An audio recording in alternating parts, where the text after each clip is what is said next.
good evening, everybody. Let me call to order the regular meeting of the Daly City Council this Monday, July 24th, 2023. To watch this meeting live on telecast or live stream, you can go on Comcast Channel 27 or on YouTube/Daly City Video Meetings or on the web at www.dalycity.org/agendas. There are two ways to submit public comment. One is to submit written comments by the meeting day, and second, to attend the meeting in person. So let me ask you all to please join me by rising to say the pledge to the flag. I pledge allegiance to the flag of the United States of America and to the republic for which it stands, one nation, under God, indivisible, with liberty and justice for all. All right, Madam Clerk, can we get a roll call, please? Ms. DiGiovanni? Present. Dr. Rod? Present. Ms. Manalo? Present. Mr. Sylvester? And Sylvester, present. Mr. Buenaventura? Present. Thank you, Madam Clerk. Let me get a motion to approve the regular meeting of the July 10th, 2023 meeting. Motion to approve. Second. All in favor, say aye. Aye. Aye. Any objection? Hearing none, those minutes are approved. Let me go on to approval of the agenda. Can I get a motion to approve the agenda? Motion to approve the agenda. Second. All in favor, say aye. Aye. Aye. Any objection? Hearing none, the agenda is approved. Yes. If I may, through Mayor, we have a request for item 8 for a continuance. Okay. If we can move that item up, in the Sure. event that we have people here, we can move for a continuance. We are in support of the continuance and need more time, and hoping to have a continuance to a date certain of September 25th, 2023. Sounds good. Okay, with respect to item 8, that's the mixed-use condominium building at 2321 Geneva Avenue. So can I get a motion to continue that item to a date certain of September 25th? Motion to continue item number 8. Lance Sylvester, I'll second. All right, can we get, is that? All in favor, say aye. Aye. Aye. Any objection? Hearing none, that item is now continued to September 25th. Thank you for anyone that did come. All right, let's go now to public appearances, oral communications. I think as with respect to just the general public appearances, oral communications, I don't have any. Did you get a card? For number 3, yes. We're still on, I think. Yeah. But just for general public comment, I didn't get any other speaker cards. Is that correct? None. Okay. All right. So hearing none, we're going to go on to the consent agenda. I understand Ms. DiGiovanni would like to pull item number 3. Thank you, Mayor. Does anyone else want to pull an item? Hearing none, with the exception of item 3, can I get a motion to approve all the other items on consent? Motion to approve all other items with the exception of 3. Can I get a second? Second. All right. All in favor, say aye. Aye. Objection? Hearing none, all the other items are approved. Now let's go back to item number 3, which is authorize the city manager to execute a professional services agreement with HGA for design services for the Civic Center North Human Resources Tenant Improvement Project. Director Chu. Thank you. Good evening, Mr. Mayor and members of the City Council. This item is to authorize the city manager to execute a professional services agreement with HGA for design services for the Civic Center North Human Resource Tenant Improvement Project. This project basically consists of 2 components. One is to redo the HVAC system for the first and second floor. And then the other portion of it is to do tenant improvements for the Human Resources Department so that they can relocate into that new space. The project back in November of 2021, the City Council did approve the use of ARPA money for the HVAC system. And then as part of our CIP project, we also had the Human Resource Tenant Improvement Project budgeted for that in the CIP. Staff did go out and get some proposals. We received 3 proposals from 3 firms. HGA was the firm that ranked highest among the 3.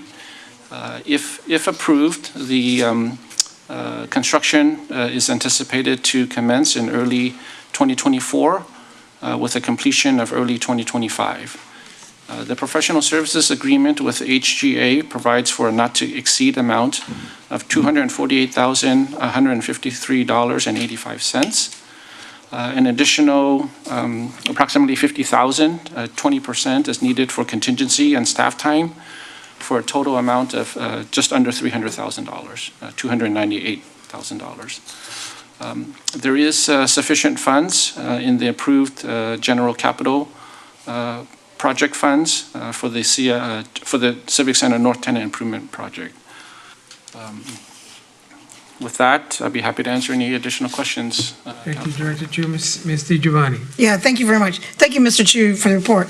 So I just wanted some clarifications. I think one of them is, when we originally approved the ARPA funds, which are the federal funds, right, for the HVAC, my confusion is on the subject matter.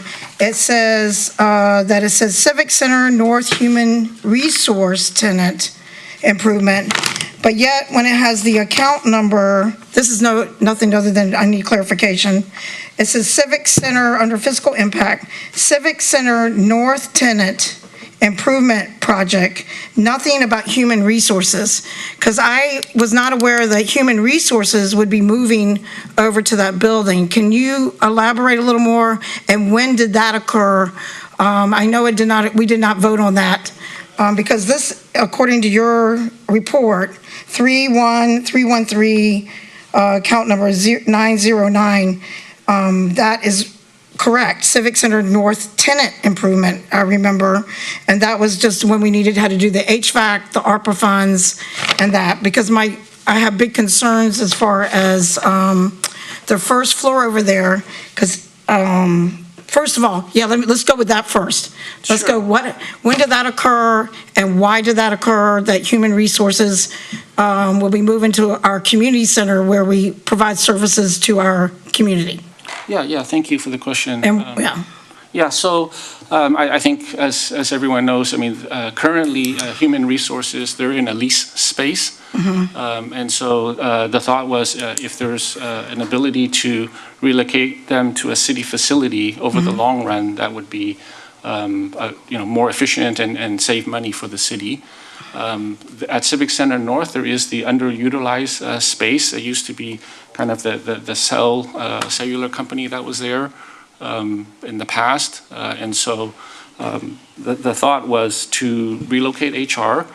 It was proposed in a CIP project, and that CIP, it's called Civic Center North Tenant Improvement Project. The tenant improvement is intended for HR. As part of the CIP package, that's the name of the project. The description of it, there's a sheet and it talks about the potential for relocation for HR. That tenant improvement is for HR for the relocation so that we don't have to continue to lease space at the at a non-city facility. Yeah. So this is just my understanding, because I've actually met a lot of community people over there, whether it be families in crisis or what have you at the nonprofit that is across the street. They are under the umbrella, and the reason they're next to the Nevin Center is because Nevin Center also sends their people over to them for services, and vice versa. That's why the connectivity. Sure. And on that first floor, I have been on that first floor where the case managers are, and people waiting for legal aid, or for the free diapers and the storage in the back. I do not see any utilized space or unutilized space anywhere. And for me, where have they been notified about this? Yeah, so we've been working through city manager's office as well as the partnership. There were spaces in there that was city had used for storage which we actually relocated our storage to facilitate, some of this new configuration. They have been discussed in regards to trying to maintain the amount of square footage that they currently have, if not enlarge some of their square footage. So that was discussed with them in terms of, some of the space that the city was using and that we cleared out for that purpose. And then also this other space, they didn't have use of this other location that we're talking about for the most part. Because it's imperative that people don't disrupt our community services next door to that thing, to dislocate. So when you go into that first floor, there's confidentiality where the caseworkers are. And so will they be moved as well? And where are the caseworkers on the first floor going to be going, along with Stencil's office and people waiting in the waiting room for what plan is that? Yeah, I mean, in terms of the HR space, it's intended to be kind of separate from the partnership. It also, has its own entrance. Privacy shouldn't be an issue. HR also has privacy concerns as well. So their space is intended to be separate from the partnership space. I'm trying to figure it out because that's actually a small space. Because I remember when they were trying to figure out the refrigeration, right? So I was wondering why for the partnership, why I don't know if they were notified, been in conversations with anybody over here. It's my understanding in the community that they have no idea that any of this is happening. Well, in fact, you bring up a good point in regards to the refrigeration unit. I mean, we worked with them for the refrigeration unit. That refrigeration unit is actually located in space that the city had used for storage. Correct. It was our own storage. It was not Daly City Partnership's space. And so we worked with them, and that's one of the spaces that we actually cleared out a lot of our city storage use and relocated offsite so that they can have that additional space. And then the area that we're talking about is if you're looking at the building, it's on the far left. It has its own door and obviously some reconfiguration. Yeah, so this is not, I don't want you to put like on the hot seat or anything, because all of the decisions are made or whatever. So when we have that lease that is currently in place, how much is that lease that's currently in place for HR? And how does that work for that? Would the city attorney know? Or? Through the chair. Through the chair? Yes, go ahead, please. Okay. Currently, we're paying about $100,000 a year for HR to be in the current location. That lease is for 2 years. So it's timely that we do get HR into the new facility. They're still going to split the space with DCP, so they're aware of it. Everybody's going to work together on that. So it's a much better situation that the city will be saving, quite a bit. Our return will be $100,000 a year that we won't be putting in someone else's coffers. Yeah, because I don't know if anybody else is going to, I'm sure maybe the council member. So it says here, so when we approve that with the ARPA funds, my recollection is when we read through, although it's beautiful, the redesign with the kitchen and I don't know, I mean, it looks beautiful. I'm not saying it isn't. I mean, I wish all our city, including Mr. Nevin's department, would it nice to have a beautiful new furniture and redesign. And is that for the Daly City Partnership as well? To have that new furniture and this $248,000 with the design consultant? Or is it just for human resources? This project is specific for tenant improvements related to human resource, in addition to the HVAC upgrade for the first and second floor. So as far as the HVAC system goes, that would potentially improve in terms of the entire first floor, which would include the partnership. But in terms of the tenant improvements, that's specific for the Human Resources Department. Because I can't imagine under the ARPA funds, when we receive those federal funds, that we would go out and buy new furniture and a kitchen and all these things when people after COVID are having mental health issues and needing, bringing their children over and needing resources at our community center and food and things like that, and they need, for me, when I went in there, this is just me, that when I took our seniors or families over there, there's not enough space. they're actually end up waiting in the little areas, waiting to be seen, which is in like a lot of domestic violence things or what have you, they need to discuss with their caseworkers. And that's my concern. Like you said, they'll have a separate entrance. I'm just trying to visualize where. And then how can the ARPA funds pay for new furniture and design and just the consultant for this amount of money? And the Daly City Partnership doesn't read any of that. But they pay us rent, correct? They don't pay us rent because they're our community center. They provide our, yeah. So just to be clear, in regards to the ARPA funds, Yeah. that's specific for the HVAC Right. improvements. It's not for the tenant improvements. We, as part of this, we also had, through the CIP process, allocated some funds specifically for the tenant improvements. But because this is all happening at Civic Center North, we just combined it and made it one project. There's two different funding sources. One is ARPA funding for the HVAC, and then the other funding source is the city's general fund money for the HR improvements, HR tenant improvements. So this $248,000 is coming out of our general fund for having a design consultant only for human resources. And I don't know, I think for me, we sit in an equitable lens in most of our projects, and not saying that this isn't, and that this isn't right or what have you, but I have an issue with just a perception, especially this is the city, the people that live here, this is their money.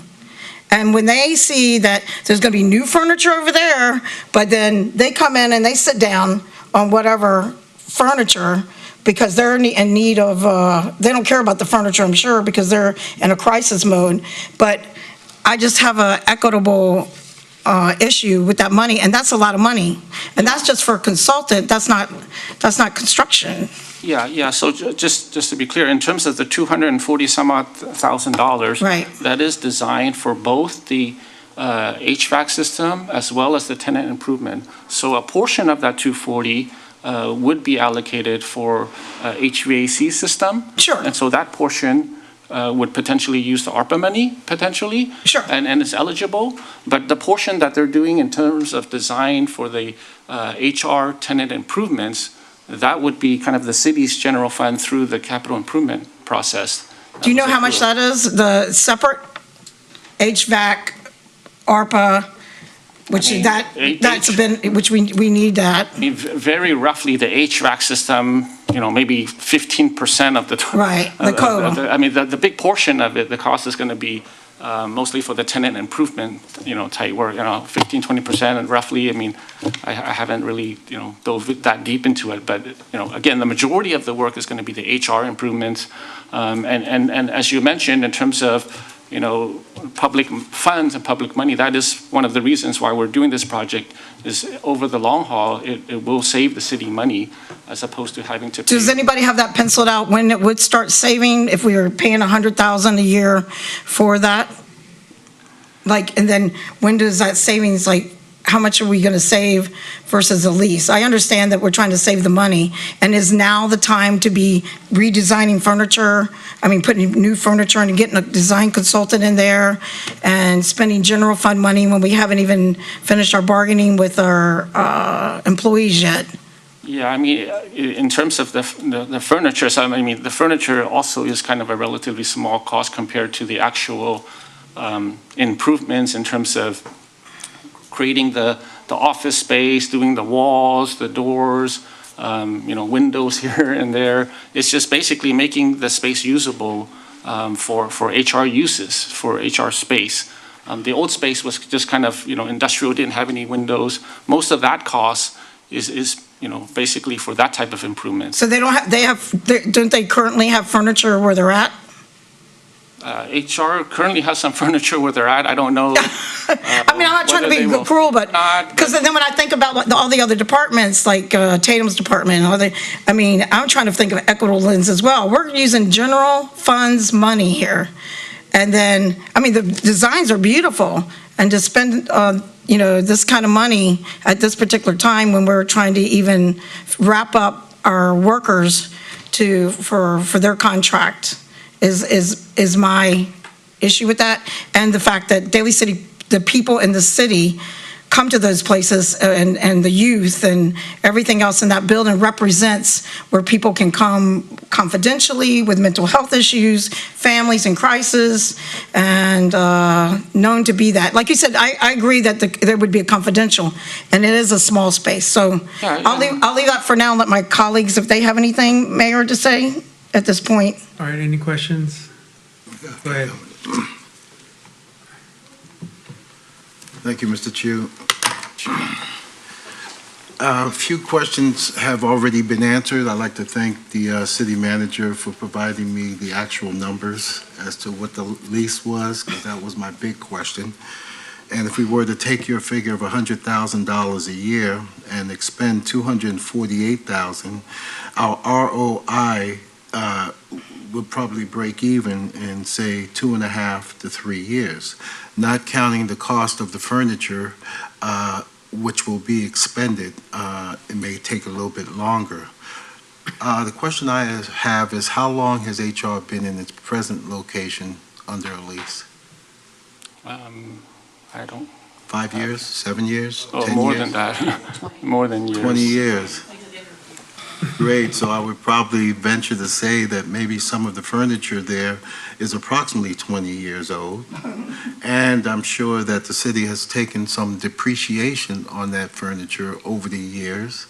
And I'm quite sure that if some furniture is still usable, maybe other departments can have use of that furniture. But if you're going to move, I'm all for having ergonomic and the proper furniture that can be used. ROI, current lease.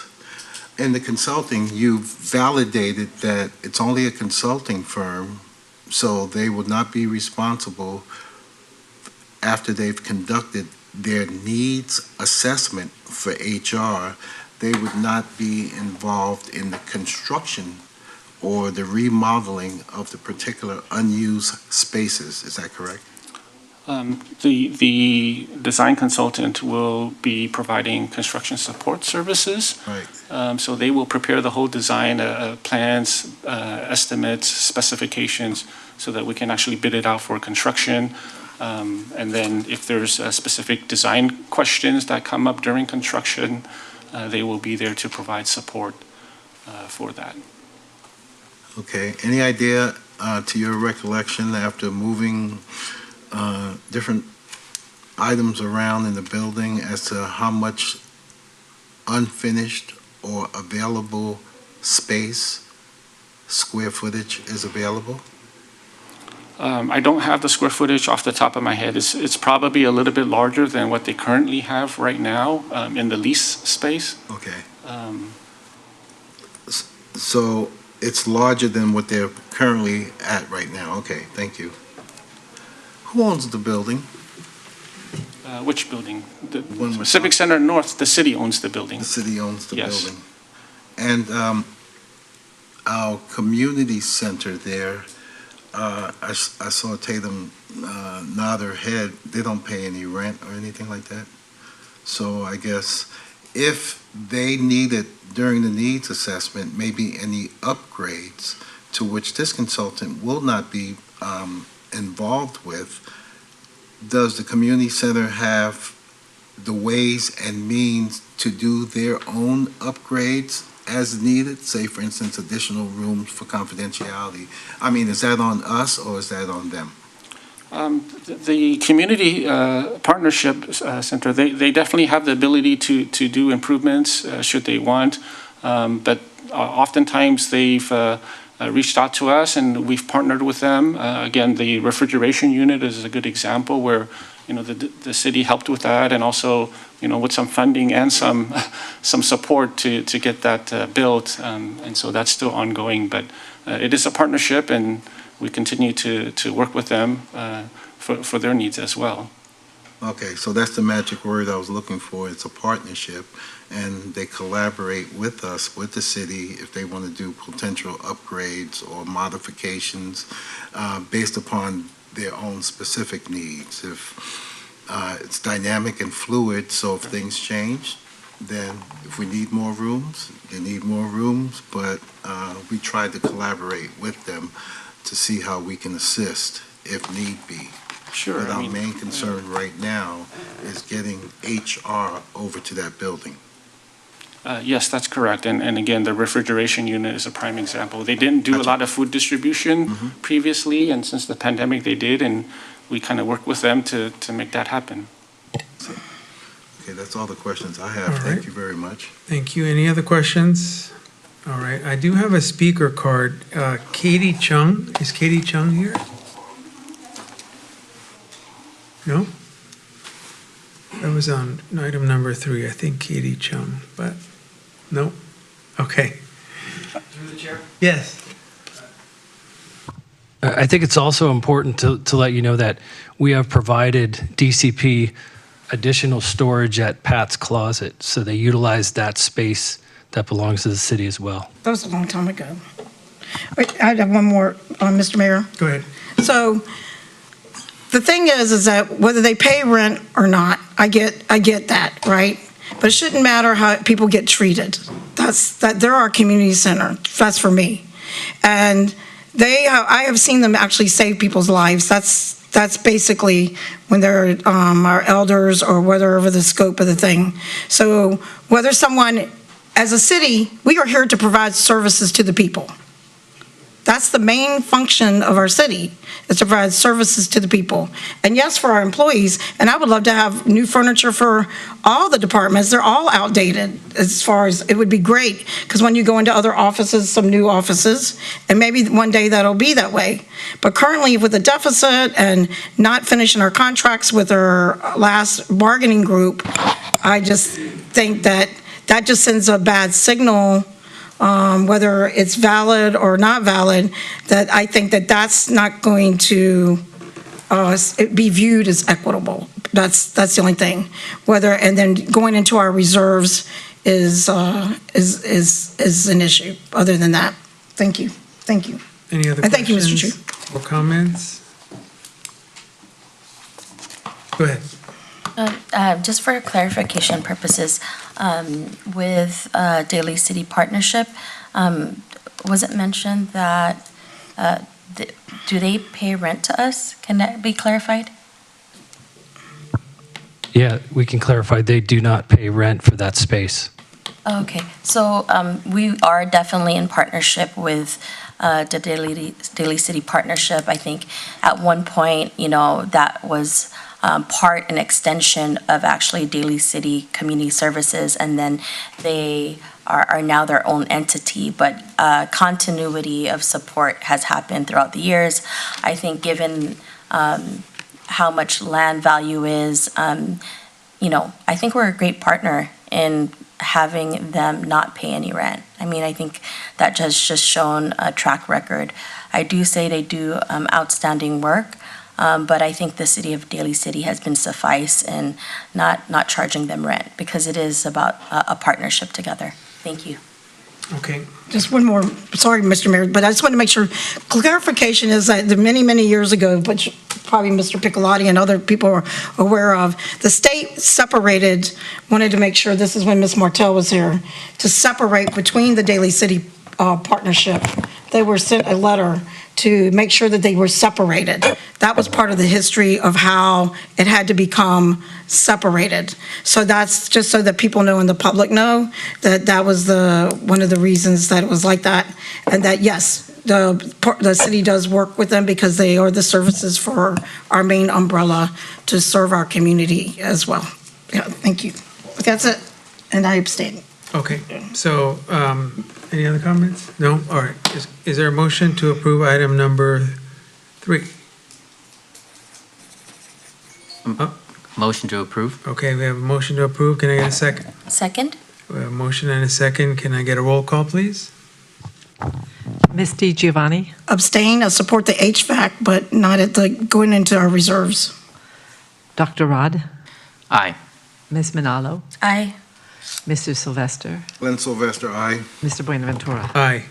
All right, that item is approved. Let's go on to public hearings under item number 5, which is the rezone of 1618 Sullivan Avenue to CC Commercial Cannabis Combining District Zone Change. Thank you, Honorable Mayor, members of the City Council. This is a request to essentially rezone the property at 1618 Sullivan Avenue to be within the boundaries of the Commercial Cannabis Combining District. This is the location of the property. Some of you may kind of recognize it as the property that's next to the Speedy, the I think El Charro burrito place is in the bottom. That's basically the building and the property that's included in this request. The proposal is to rezone the entire parcel at this address to be included within this overlay zone. The property is presently zoned C, retail and office commercial. And the City Council has also requested to create an additional eligibility zone that 1618 Sullivan Avenue property would be, and this property would be the only property within that zone. The City Council may recall that a couple of years ago, a very similar request came to the council through the Planning Commission. And at that time, that measure to rezone the property to the CC overlay failed on a 2-2 vote. That proposal was a little different than this proposal because that property would have been added to eligibility zone number 1. And this proposal is to create an entirely different eligibility zone, which would be the 7th eligibility zone in the city. So there's currently 6. So that's the difference between the previous proposal and this proposal. Essentially accomplish the same thing, but in a different way. And this is a map of the eligibility zones. This item went before, of course, to the Planning Commission, and there's a recommendation from the Planning Commission, and we're going to just kind of pause on this map to recognize the Planning Commission's recommendation that the eligibility zone number 6 and the CC overlay associated with it, which is the City Lights Shopping Center, be essentially rezoned to not be within the CC overlay zone anymore. Now that could not be considered at tonight's meeting because that rezoning process would take, if the City Council was to go along with that concept, we would have to advertise for that because that's a separate rezoning. But that is the recommendation from the Planning Commission to essentially remove the City Lights property. Now, this applicant in particular actually had entered into a lease for occupying that site. And the applicant's here tonight and can explain in greater detail if you need to know more about why that isn't moving forward. But essentially, it's our understanding that the property owner there intends the shopping center for a different use than the small retail spaces that are there now. And city staff's not privy to exactly what that is, but the applicant can answer any questions about that. So they used to be associated with, this applicant used to be associated with going into number 6 and is no, well, they contractually sort of are, but they're not going into 6 anymore. So that's why they're looking at this location. So we wanted to provide a map of eligibility zone number 1. Now, of course, as I'd mentioned, the proposal is not to go into eligibility zone number 1, but to create a separate eligibility zone. But we wanted to show what eligibility zone number 1 looked like, and there's a little, or looks like, and there's a little blow up of the rezone spot in the highlighted, and eligibility zone number 1 properties are shown in the red. They're demarcated in red.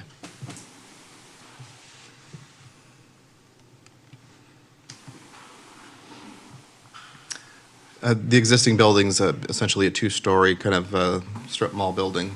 The applicant could locate anywhere in the building. They've shown some interest in the 2,100 square foot space on the building's first floor, which was previously occupied by SF Dermatology.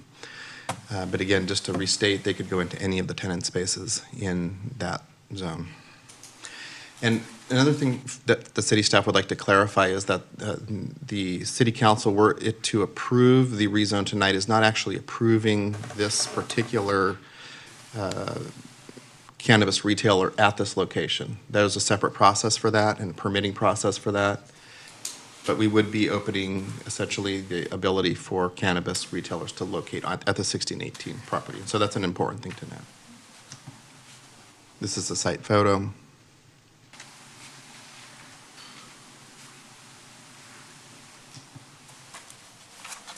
So items for consideration is that the property frontage is not within 600 feet of any school or youth center. So we provided as an attachment to the city council staff report a map that shows the distance from MP Brown Elementary School from this property. And it's the back corner of the property is right at the 600-foot mark, but we do believe it's outside. But the main takeaway is that the frontage of the property, and the city council through its council committee established the property frontage as the boundary distance. And as can be seen in that attachment, this property frontage is well outside the 600-foot boundary marker. So other items for consideration and reasons that the city staff supports this location is that there are no residences adjacent to the property, so there's no people who live adjacent to the property anyway that would be affected by the proposed use. The nearest residential uses exist in the second, third stories across Washington Street in the mixed-use apartment building that's there. The property is situated in an area generally occupied by retail, office, and the automotive service uses, the Speedy oil change business that's located to the north of the project site. The police department has expressed no objection to this location. And the city staff has generally felt that this is a decent place for the retail cannabis use because of the reasons that I mentioned previously. And here's some photographs of adjacent uses. Here's the Speedy. And to the west is this AT&T sort of switching station. And that's behind the Speedy. Maybe there's another picture of it.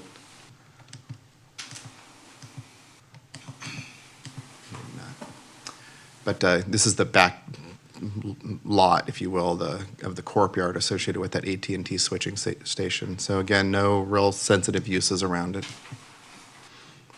SFPUC, transformer vaults. PNPG&E transformer vaults. There's a service station across the street to the northeast. There's the Speedy and the switching station I'd mentioned. This is the nearest adjacent residential uses, again, on the second and third floors of this building at the northwest corner of Washington and Sullivan.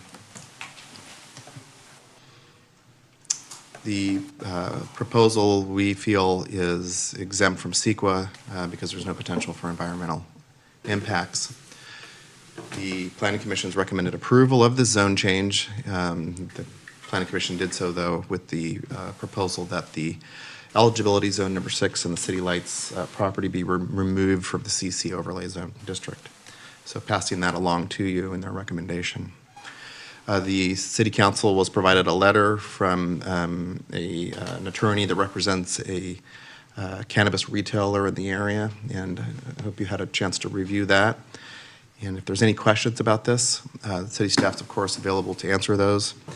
The applicant does have a 5-minute presentation that they would, with your permission, like to share with you. Sure. Go ahead.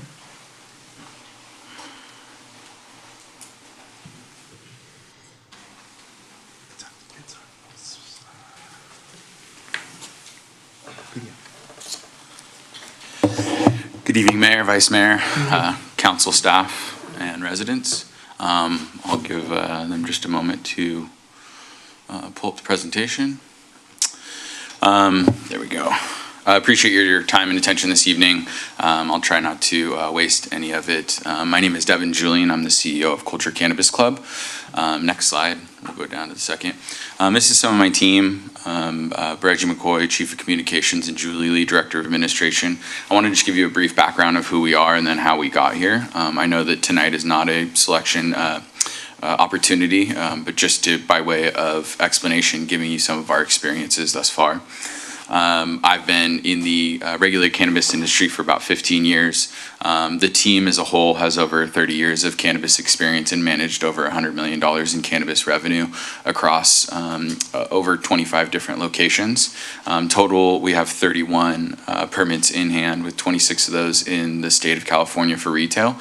We've been involved in several other projects outside of Culture Cannabis Club and manage thousands of employees. Next slide, please. That's just a representation of some of the locations that we have. Next slide, please. we're very focused on the community in a big way and being advocates for education at all levels. So we're partners in policy by joining all of the chambers of commerce locally. We are a premier partner of the League of Cal Cities and have been for several years, the only cannabis company that's done so. So we try and be an advocate for the industry in these various capacities in educating regulators, decision makers, and electeds such as yourself. Next slide, please. Community is very important to us, so we're always focused on the local community and giving back a percentage of our profits and always engaging with those local community groups that help contribute to both the customers and the employees that we have of every location that we're in. Next slide, please. Local labor, we can create over 30 to 45 jobs depending on the location, offering above average wages, full benefits, paid time off. Then we've got a very robust diversity and inclusion plan that's resulted in about 75% of our managers currently being female and 70% of a diverse workforce background. Next slide, please. Safety and security, I want to express some gratitude from the industry for embracing the cannabis industry thus far. We appreciate it, and so you're already probably familiar with the security that's required, as well as the odor mitigation. So Culture is very proud of not having any calls for service, no robberies, burglaries, issues, and always being able to address any issues as they come up proactively. Next slide, please. This is some of our designs. We focus on improving not just our location, but the entire area surrounding it through our community outreach, trash cleanups, things like that. But we really look at these things as a retail development. Same thing here. I know that Dan, the property owner, had tried to get this property zone in the past and was unable to do so. And so when we presented ourselves in the opportunity, we decided to take on the challenge of bringing this back to council and to planning commission to see if we can get this property included as a new zone. So next slide, please. Culture Cannabis Club focuses on having a new interior aesthetic. We focus on education at the customer level. Next slide, please. Using some of our open air retail concepts, it's going to be different than anything that is coming to the city of Daly City currently. So as you can see, this is much more of a traditional retail environment where you can actually walk around, interact with product packaging. So there's no live product on the floor. All of that is product packaging, which can be picked up and then placed on our touchscreens throughout the store that will actually offer an objective description of the product. So it's got some of its medicinal benefits, other descriptions of its effects, the cannabinoid concentrations, the price, and then you shop using those digital kiosks or one-on-one with one of our cannabis consultants. Once you're finished up, then you would approach the point of sale to actually pay for your order and check out. So we're really trying to be in the future, create kind of a luxury environment that's very tech-centric. Next slide, please. This is a closer look at some of those touchscreens that we have throughout the facility and the product packaging as you see there. Next slide, please. You've already seen the photos of the site in question, so we'll move on to the next slide. So I appreciate you going through that and hearing a little bit more about Culture Cannabis Club, the company that I'm so proud of building and continuing to build. But I want to discuss a little bit about how we got here. So currently the city has 6 approved cannabis zones. Out of those zones, there's only 3 viable properties. There was 4, and we were in zone 6, as had been already explained. We had been going through the process very quickly and had planned on being one of the first operators to open within the city. We had to redesign on our property due to some HVAC things that ended up coming up. And we've invested very heavily in getting to that point with holding costs. We were paying rent. We paid for all the engineers, architects, and professionals to get here, and well over $150,000 invested in getting to this point. Come to find out, the Mercedes-Benz dealership next door actually is the landowner, and the person that was holding the land lease is losing that lease in 2025 or 2026. So I believe it's late 2025. When we learned that, we tried negotiating with the landowner, and showing them the concept and what we wanted to bring. And the response was, if I had the opportunity, it would be demolished today so that I can expand the Mercedes operations. So it rendered that project unviable. Investing $1 million into that site didn't make sense. So my team went out and continued to look for this property, and that's how we ended up here with the Sullivan property and working with Dan. So a couple of things. I think that based on these zones, it was apparent that the city and the council was open to having up to 6 retailers within the city of Daly City and benefiting from the access for, both patients and for consumers. The tax revenue, which really hasn't been realized yet. I don't think that there's one open or maybe just one, and they're on the way. But I know that there was plans and a vision to have that many, and so now you're left with 3. The zone 6, no other property will work in there because of the landlord pulling it. And so what I'm here asking you today and offering is an opportunity to rezone a property. As has been stated, this wouldn't give us at Culture Cannabis Club necessarily a permit, a guaranteed one. There's still an ordinance and a process that would need to be implemented, including opening it up and then holding a lottery should there be more than one contract on that property or option to operate. I want to just address a couple of the pieces that were sent in from the letter from Nectar, who is currently building out in another location and is interested in holding their market share. So I understand why they wrote the letter, but the first point in saying that it's not suitable, it's been deemed to meet all of the local and state requirements as far as setbacks for all the sensitive uses. That's clear in their letter, and this is being promoted by the Planning Commission and on a unanimous vote. So the people who are responsible for those reviews of the zoning have promoted it onto you and given a recommendation. So I think the site is well suited for cannabis business. It's near a lot of other commerce, it has parking, and we wouldn't be pursuing it if we didn't believe that it could be well suited for it.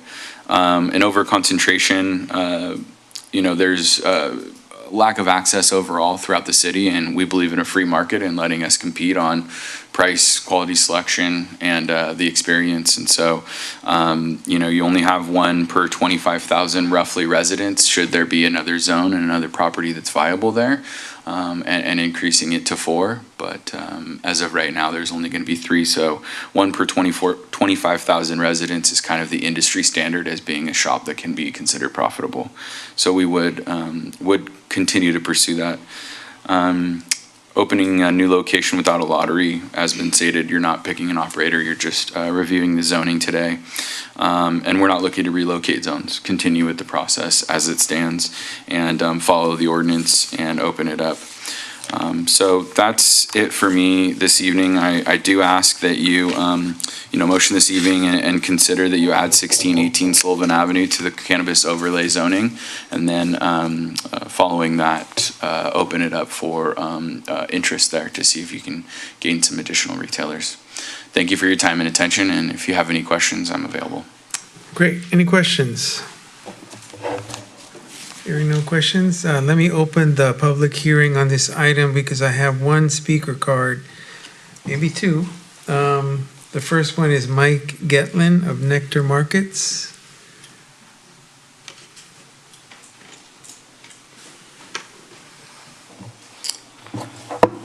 Thank you very much, Mayor Buenaventura and members of the council. My name is Mike Getlin. I'm Director of Licensing and Public Affairs for Nectar Markets. We are Daly City Zone 1 operator, our licensee, and in the process of redeveloping the old Val's Steakhouse site on Junipero Serra. I'm also the founder and board chair for the largest cannabis trade association in the Pacific Northwest. We're based out of Oregon. And I've consulted for and provided invited testimony to state and local legislatures more than 30 times across the country over the last few years. I'd like to first acknowledge my deep respect for Devon and Culture. We've worked with them in the past, and we're usually on the same side of these issues. I think they're a good operator. I don't think that makes this rezoning a good idea. Over the years, I've seen a lot of different approaches to cannabis regulation across the country, And I think Daly City's really created a uniquely well-planned cannabis program.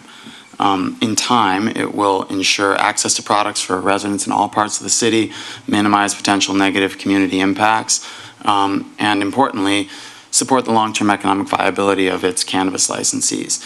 The city's designated cannabis zones are really the backbone of this approach, and rezoning this property would be a significant step backwards to that strategy. It would set a dangerous precedent and encourage operators to apply potentially in those zone 3 and 4 locations and then simply lobby the council and the city to allow them to move. The company requesting this rezoning was licensed in zone 6. We would state that they should be relocated somewhere closer to there where they could provide services and products to members of the community closer to that original intended location. As the closest retailer to the property in question, this poses pretty significant problems for us. Our development process is moving along nicely. We just completed a pretty expensive asbestos abatement program. Our architecturals are out for review, and we plan to submit them to the city in the coming weeks and break ground shortly on that. Granting the zoning change would force us to pause development and significantly reconsider opening due to the long-term economic impacts of having a store only 1,500 feet away from ours. We have millions invested in this project, and those are investments based on the city's current cannabis zoning plan. And the value of those investments would be drastically decreased were this to go through.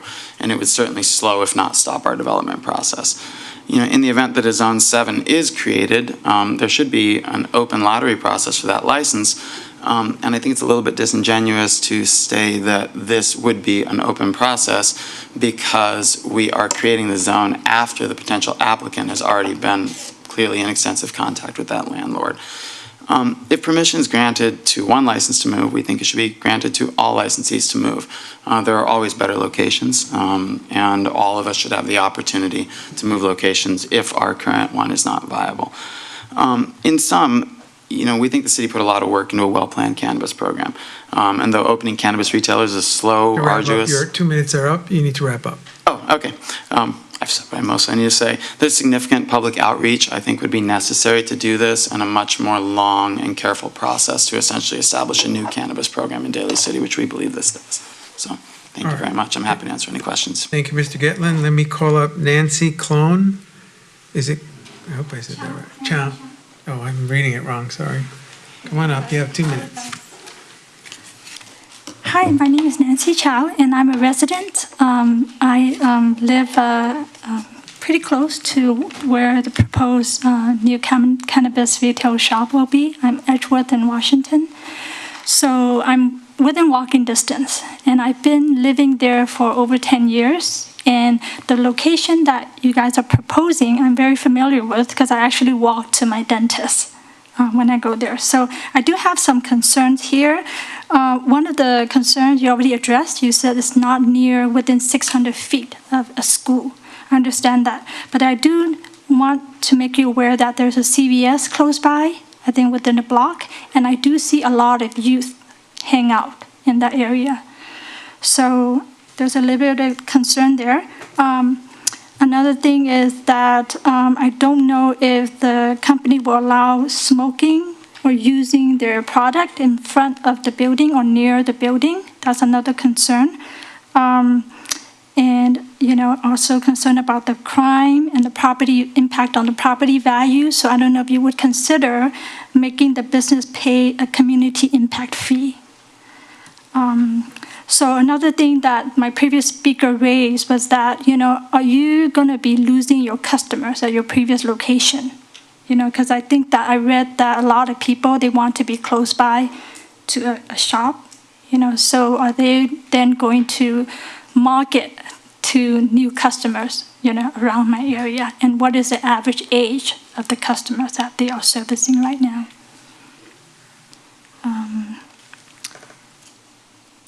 I think that, and the operating hours, I want to know about that too. So, yeah. So those are all my concerns. Thank you. Thank you, Ms. Chow. Bob Garrison. Bob Garrison, representing Val's, owners of Val's and a local businessman. This project has been going along with the Val's transformation of the restaurant to the cannabis industry for almost 2 years now. The restaurant's been closed, and the brothers retired, longtime family ownership. I personally, I have an interest in it in that we want to see this project go through at the Val site. It was selected, it's got parking, it's a great building, and they did get selected. I don't see another cannabis company opening up within 1,500 feet supporting two businesses.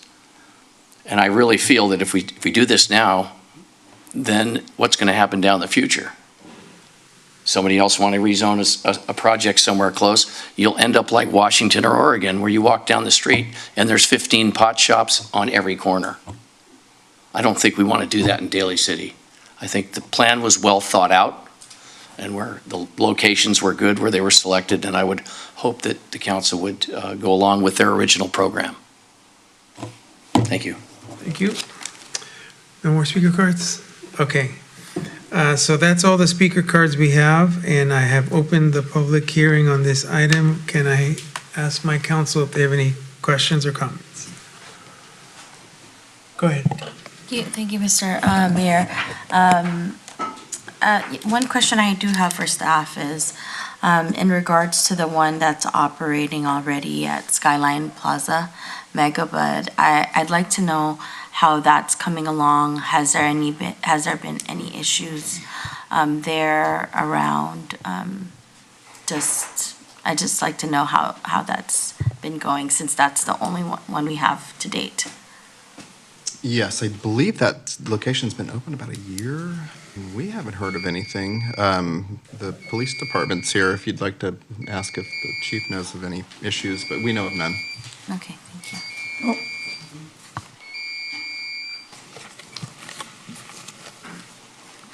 Good evening, Mayor, Vice Mayor, and Council. Yeah, the location's been open for about a year. I don't have specific statistics associated to that location, but there have been a handful of calls for service related to burglary attempts, but not very many, probably 3. None have actually been successful, though. Okay, thank you. So there were attempts, Yeah. but I got it. It didn't come to fruition. Correct. Okay, thank you. Thank you. Any other questions? Yes. Go ahead. Thank you. In regards to the residents and the closeness of where it is how far is Peninsula Del Rey, where the retirement by the CVS is, where all those seniors live? How close is that? I don't know off the top of my head. It's probably 500 feet to the southwest. Okay, to this location the- where the Tialde location is? And also, we're going to have a housing project on that corner of Eastmore, correct? That's correct. And how close will that we already approved, that housing project, how close will that be to that? Probably add another couple hundred feet.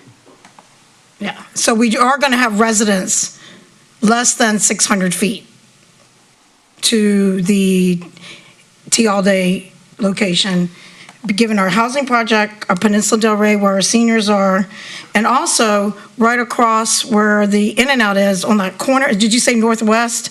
There are residence apartments above that where they have that services, I guess, for DMV or whatever. There are residents in that way, because when I read the report, it says not near residents, but that's, how close is that? Northwest corner, that's got to be a couple hundred feet. Thank you, council member. To clarify, there are people that live within 600 feet of the boundaries of the property. Okay. That is true, Yeah, yes. because, that was a little vague. So Peninsula Del Rey, our new housing project, which is on the corner of Eastmore, and then also, we know there's a church that's, that white church, it changes names, forgive me, the one on the side street there, that's also within 600 feet? This is at Washington and Correct. Edgeworth? Yes. Yes, within 600 feet. Probably is, yes. Yeah, so that one as well, and then with that as well. And then right behind, so there is residents around that area. And it's really close to also our, obviously our Seton Hospital as well. And my other question is, thank you, Michael and Tatum. Thank you, Mayor. Okay, hold on. I have a question. It's for the cannabis gentleman. Mr. Mayor, may I ask him? Sure, go ahead. Come on up, sir. I apologize for not remembering your name. Please forgive me. No problem, council member. It's Devin Julian. So according, it's my recollection, and correct me if I'm wrong, that you're proposing the zone change, and you're, what zone, have you looked at our other zones that are open? Yeah, we've looked extensively at those other zones initially, and for original process and recently to see if we could move to those, and none of those properties are viable. So, I mean, did you draw any interest? Michael, what zones are available? Currently zones, let me zone number 2 is occupied, number 3 is available, number 4 is available, and number 5, I believe, is also So available. 3 and 4 is located where? I'm sorry. So number 3 is the St. Francis Square Shopping Center. Oh, that's a brand new, remodeled. Right, If they would be interested, that would be, Well, that's very busy over there. And number 4? Number 4 is essentially the Alta Ceremony Shopping Center and across the street. It's the shopping centers that are associated with Gellert and Sprouts in that area. Oh, okay. Those So- are those properties typically have CR&Rs, especially with like Sprouts and things like that. And just one point of clarification regarding residency on the state law, just a point of clarification is that cannabis retailer is allowed per state and local ordinances to be near residents. I understand the concern about being near residential and you have to answer to the constituents. I just wanted to make sure that it's clear that the 600-foot boundary is only for youth facilities and things like that, not churches and residences. Oh, yeah, but we have to consider it. Of course. Peninsula Del I'm Rey just- is a yeah. retirement homes where we have our elders who walk everywhere. Yeah, so. I understand. I just And point of so, clarification. and then also my question is, when I was thinking about the planning commission meeting, I might have heard incorrectly. Do you currently have a lease with Mr. Tialde, or did he come to you with a proposal, he himself, for that? No, it's a proposal, so we have an option on it, but we're not currently leasing out the space, so we have an option to lease on it. And then he approached you about it? I would have to talk to my real estate team Yeah. on exactly how they ended up contacting him, but I believe that he was looking for operators that can be helpful in moving it forward. He didn't have the wherewithal to come back and try it again without having a good operator behind Yeah, it. knowing That's that, what yeah. Mhm. So I'd like to also take in consideration that if you were the first one to move into, say we already approved, like you said, the council did a great job of laying things out, of where they wanted it, they thought it through, and they tried to really lay it out. And now you're coming and saying you would like to be there. What if you, I'm just saying, put your shoe in the other foot, you were the first retailer at Val's. Mm-hmm. And then we already know on the news that economically, the cannabis business is not doing right now. I'm not saying it's not going to in the future, but according to San Francisco, they're not allowing anymore, and it's not doing its viability, and they're trying to get off the ground. And then we are trying to support our local businesses. So if it was on the reverse, and that's I didn't realize it was 1,500 feet apart, the same type of business on something that's not already approved, you know? And then you're promoting, which, thank you for your presentation. You look like a very viable, very legit, very nice culture club. And that was very nice. But the thing is, I'd like you to consider the ones that are already open, because once we do that, as someone brought to attention, but I had already thought about it when I made my notes and read my own packet, is that once you change that, it's going to set a precedent, and then people are going to come, and then they're going to, it could be pretty for our council. And although we like the viability, I think that everything is good, and that way, it's just the 1,500 feet apart.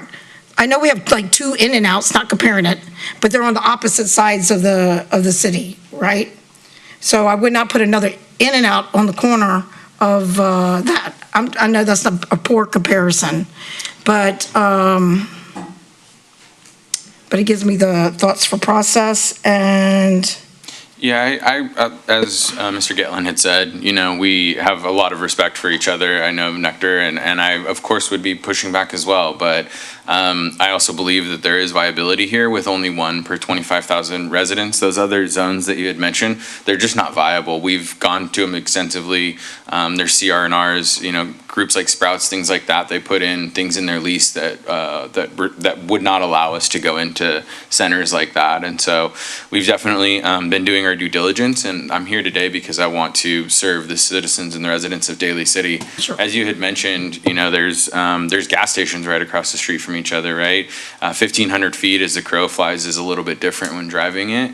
And, as to the safety concerns, it is near the police department here, and we've never had any issues. 24/7 armed guards, all the security in the world, panic buttons, things like that. And so I understand about competition, but why regulate us more than you would regulate other liquor stores or bars or things like that? And so if I was in his position, sure, I would be here fighting for my market share as well. Yeah, But and I to the believe that other we can cannabis compete. people that are out there, not just yours, that are probably looking for Daly City, and then the fact that you're here, but it's going to be open to all, right? And you're not guaranteed, but maybe they're thinking that you already have a leg up because you're here asking for the rezone, and why would you ask for the rezone if you're not going to be the person selected, right? Yeah, that's why we partnered with Dan, for sure. And this is So the you've process already made a that was- partnership with Dan, is what you're telling me. We have an So- option on the property, Yeah. yes. So even though we say that you have to go through a lottery process, but you've already set up a partnership with Dan, and Dan's probably pretty much chosen you to do that because he knows you're legit and all that, and you have a great background that's pretty legit and very nice as well, so you've already made that agreement between you and Dan? Mm-hmm. Okay. Yes. So that's the thing. So we're really not essentially opening up to other cannabis when we do the approval. I'll stop with my questions for now, Mr. Mayor, until I gather my thoughts. Okay. Any Thank other you. questions or comments? Yeah, Oh, go ahead. I'll go ahead. I'll go after you. Go ahead. no, Go ahead. I'll wanna go? defer to you. Okay. Thank you for Mr. That way I can learn more. I'm sure that, Thank you, go ahead. Okay. I'm just curious, maybe our staff or maybe our folks that are in attendance. I know that in San Francisco, just based on my own personal testimony, like where my children have gone to school, down the street, there are 2 cannabis clubs, dispensaries right next to each other. And I just want to know, like, how viable are their profits? How viable are because I feel like you have the shared marketplace, and I can't remember which 2 cannabis businesses there are, but is it really like a dog eat dog type of world? I know that you know the industry more than I do, and I'm just curious. Yes, yes, either or. Yeah. Or you want to toss we can toss a quarter if you want. Like, I knew I should have sat up front. Sorry. Councilmember Das Magbo. It's a wonderful question. Nectar's based out of Oregon, and we have the highest density of retail operations per capita in the country with full open licensure. As I've been in that market about 7 years, I went through my QuickBooks from my first year operating when I was in production. And of the first 210 businesses with which we did business, buy or sell, 1 corporate entity still exists. The problem with cannabis is that it's not a normal industry where profitability drives investment and development. Investment and development is driven by people that want to plug money in, waiting for federal decriminalization to blow the thing through the roof. And so what you see is a series of companies that raise a bunch of money, open a bunch of locations, or often win licenses and never open locations. And then they come in, fail over time, rinse, wash, and repeat. And so the competition cycle, the normal price mechanism, if you go back to college economics 101, where, buy high, sell. Yeah. It doesn't work in cannabis because of the oversaturation of the hot new investment mentality. And although that's changing, that has led to a level of competition in Oregon that's completely insane. We have a 40,000 square foot production facility for every 2,200 residents. We could grow 9 pounds of finished cannabis flower for every man, woman, and child in the state. And there is a retailer on every corner. We have 4.5 cannabis retailers for every liquor store. So the idea that we can simply, and those cannabis retailers are failing at record rates and failing to pay taxes, failing to contribute to the communities, failing to put plywood up when their windows get broken out and fix graffiti. And it's not because we're not trying. We live under federal tax code 280E where we can't write off our lease, our staff, anything else. And so for a cannabis company to be viable long-term, what would take a convenience store $1.5 million in revenue takes us 10, because the money just doesn't go as far. We have to pay for all of the additional expenses. And so it is possible for 2 cannabis retailers to compete next to each other, but Daly City is an expensive place for us to develop, as it should be. It's a wonderful city, and we're excited to work here. We can't do it with the same enthusiasm with another retailer within 1,500 feet of us. So I hope that directly answers your question. Thank you. Thanks. Go ahead. Yeah. You're up. Appreciate the opportunity for the rebuttal, so thank you, Councilman, and thank you, Mayor. I can't say, as the council member had said earlier, that the news is wrong, that all of these businesses are thriving. They're not. But I wouldn't be here today if I didn't believe in this investment and be asking you to spend between $750,000 and $1 million to compete. As Mr. Getlin had said, they're from Oregon. They're here developing out of state in a new state. No current operations here, competing in California. We're home. I'm from Southern California, born and raised in San Diego. I have 26 permits in the state of California. We compete directly across from each other. I'm in one of the most competitive cities in the state currently, which is Long Beach, where there's over 36 operating licenses. Moreno Valley, where there's over 22. This is a 1 per 25,000 resident ratio that we're asking for, and perhaps there's other zones that do need to be opened up, but today I'm following the process that's been put forth because we believe in the competition. I believe that, with our ability to, our bulk buying power, with so many locations, with our unique retail concept that's tech-centric, it's going to be much different than Megabuds. It is very different than Nectar. And at the end of the day, price isn't the #1 decision-making factor for people. It's convenience, it's experience, and price actually usually lands about 3rd or 4th, depending on which polling service that you're looking at in the industry. So, is it easy? No, absolutely not. I'm not asking for the easiest opportunity here. I'm just asking for an opportunity. All right, thank you. I think the reason why I asked both of y'all to come up is, and I just flew in today from Southern California, and I have both family in Long Beach and in the Inland Empire, and I see cannabis retailers that are close to each other and they're viable. And for me, like, if anybody here on my council has ever gone to a dispensary, they're very professional. It's almost like walking into an Apple store. And, I just want to educate the public that these perceptions of it being kind of like a trap house or like a crack house, those are like false narratives. These people that are putting together these businesses, they come with capital, they come with a plan, and it's not easy to maintain. And so, and I think that when we look at our map, this equity map, they're spread out. And just comparing like the city where I live in to the cities where I grew up, I think it's viable. It's in its own kind of like community, and I don't know. For me, I'm a person that welcomes competition. So that's I think that's where I'm coming from, and traveling between Daly City and San Francisco, they're very highly secure. They have partnerships with local authorities.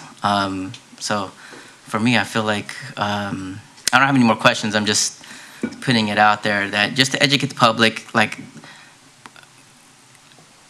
and as a person that was a drug educator, I think that there are so many benefits to cannabis. And, we were talking about right next door to a senior center, there's many seniors that do consume cannabis. Everything from ointments to edibles to, people that are going through cancer treatment. And if it's accessible to them and they don't want to go through taking prescribed drugs that could actually kill them, why not have these businesses accessible to them? So that's it for me, Mayor. Thank you, Dr. Rod. Mr. Sylvester. Thank you, Mayor. Councilmember Rod, I'm glad you mentioned about that particular store because I was about to after seeing the presentation because I think you are definitely correct. Anyway, I'm going to comment on a few things that I've learned and going to ask a few questions. One is the proportions. I heard a number of 25,000. So can we look at area number 1? And I know you probably don't have this answer. What's the population of area number 1? You're correct, council member. We don't have the answer to that question. We could bring that map possibly back up. Did you want to look at that? No, I can obviously see by the map and looking at all 6 zones, which seems to encompass the west, north, and south of the Daly City boundary lines. And I am sure at a rate of 25,000 that was quoted, that would entail a population of 150,000, not counting the Bay Shore area, Mission Street, and et cetera, because it seems the concentration lies on the west side of Daly City. Actually, in the absence of the population count, my estimate of the entire city of Daly City with 6 locations comes out to 18,166, not 25,000. I'd like to address the issue on locality where developers have come in from different spots other than Daly City. I'm not against folks wanting to come to Daly City to do business, but if someone's from Oregon and someone is from Southern California, as far as I'm concerned, you're both out of Daly City. So I just wanted to make that point clear. Now, I heard a comment earlier that the residents who live near these cannabis locations is not subject to state law.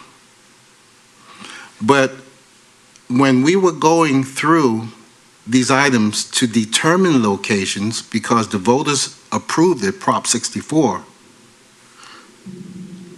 I had requested boundaries is not 600 feet to be more restrictive. I said 1,000 feet from schools, churches, and banks. But we went with the 600 feet because that's what the state is doing. But we as a city should have or could have made our restrictions and say 1,000 feet. Also came before this council was not 6 locations, if I'm not mistaken. When it first came to council, it was 13 locations within Daly City, and we pared it down to 6. And I think staff did an excellent job in coming up with these 6 locations. Unbeknownst to me, I did not realize that CC&Rs for zones 3 and 4 pose to be a problem. And I don't think anything's ever going to happen in zones 3 or 4. So either we go back to the table and come up with additional zones, but we should not change what we've already done before. And that is zone number 6, which I've come to learn the property owner wants to renovate or tear down things. What's at zone number 5? Is that the one at Skyline? Is that King Plaza? Yeah, Well, it says King Plaza, but it's at the top. King Plaza, but it is on King Drive. It's a small shopping center, and they are actually getting close to completion. They've done their TI, and we're going to be wrapping up there. But there is a business assigned to that one. Thank you. And do we have a location at Skyline Plaza? Or is that the same one? Yes, that's Megabud. Gotcha. That's at Skyline Plaza. And that one's the one that's been open for about a year. Okay. Portions. Parking. I've been to 1618 Sullivan, and it is not the same as the other location at on Juniper Serra, the old Val's. And I know parking's going to be an issue because you have the folks from Speedy and the cars just wait there, even though it's supposed to be in and out, pardon the pun, Councilmember DiGiovanni. But there's other tenants in that location, and without any sort of understanding as to what the parking regulations is or are for businesses, like if you have 6 businesses, you should have at least 12 parking spots. I don't have that here. I don't know. And I think it's going to be a problem. Church. There's a church located around the corner, down the block on Washington, and I think it's Edgemont, like Mr. Lunghausen made mention. And if I'm not mistaken, that's within 600 feet. Go ahead, Mike. It's possible that it is, although churches were not an original criteria, the council committee or the council in adopting the eligibility zones. Okay, well, I have a problem with that because I had asked for schools, churches, and banks. What about child care facilities? Because I believe that church also provides child care. All right. Parking, church. According to a letter that I received from Attorney Sharmi Shah, I have the following questions I would like to ask. Number one, it's a concern for over-concentration. When we're looking at the 1,500 feet distance between 1 and number 2, I would wonder what is the space distance between 5 and 6, 4 and 5, 3 and 4. But looking at the map, it looks like if 2 were to go in there, the distance between 2 and 3 would also be very close. That's number one. The second point is the proximity to number 1, who I believe has taken all the particular steps to get ready and to develop and to put this matter together, which leads me to point number 3, and I think you answered it. Will there be a lottery for position number 2? Yes, the city would open up an application and then an application period, and then if there's more than one proposal, we would do a lottery.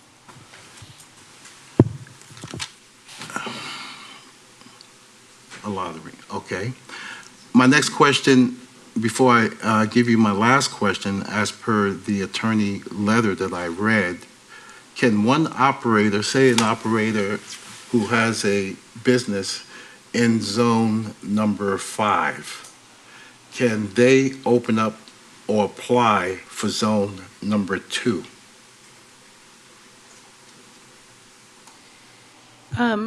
So we never got a proposal for zone number 2. If there would be interest, we would do the same thing where we would open up a lottery. We would open up the application again for that zone and then entertain applications. If there were more than one, then we would do a lottery for that one. So conceivably, if somebody... Oh, go ahead, I'm sorry. I made a mistake. When I was looking at number 2, for some reason I was thinking that was St. Francis Square. Sorry.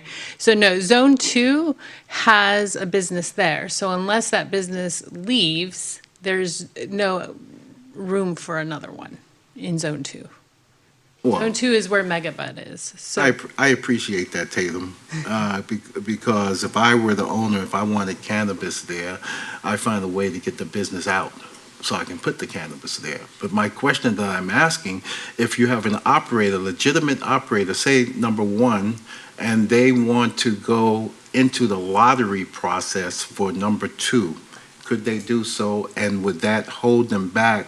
Would the city hold them back saying, well, you know what, you already got one at 1, so we're going to make sure you can't go into number 2?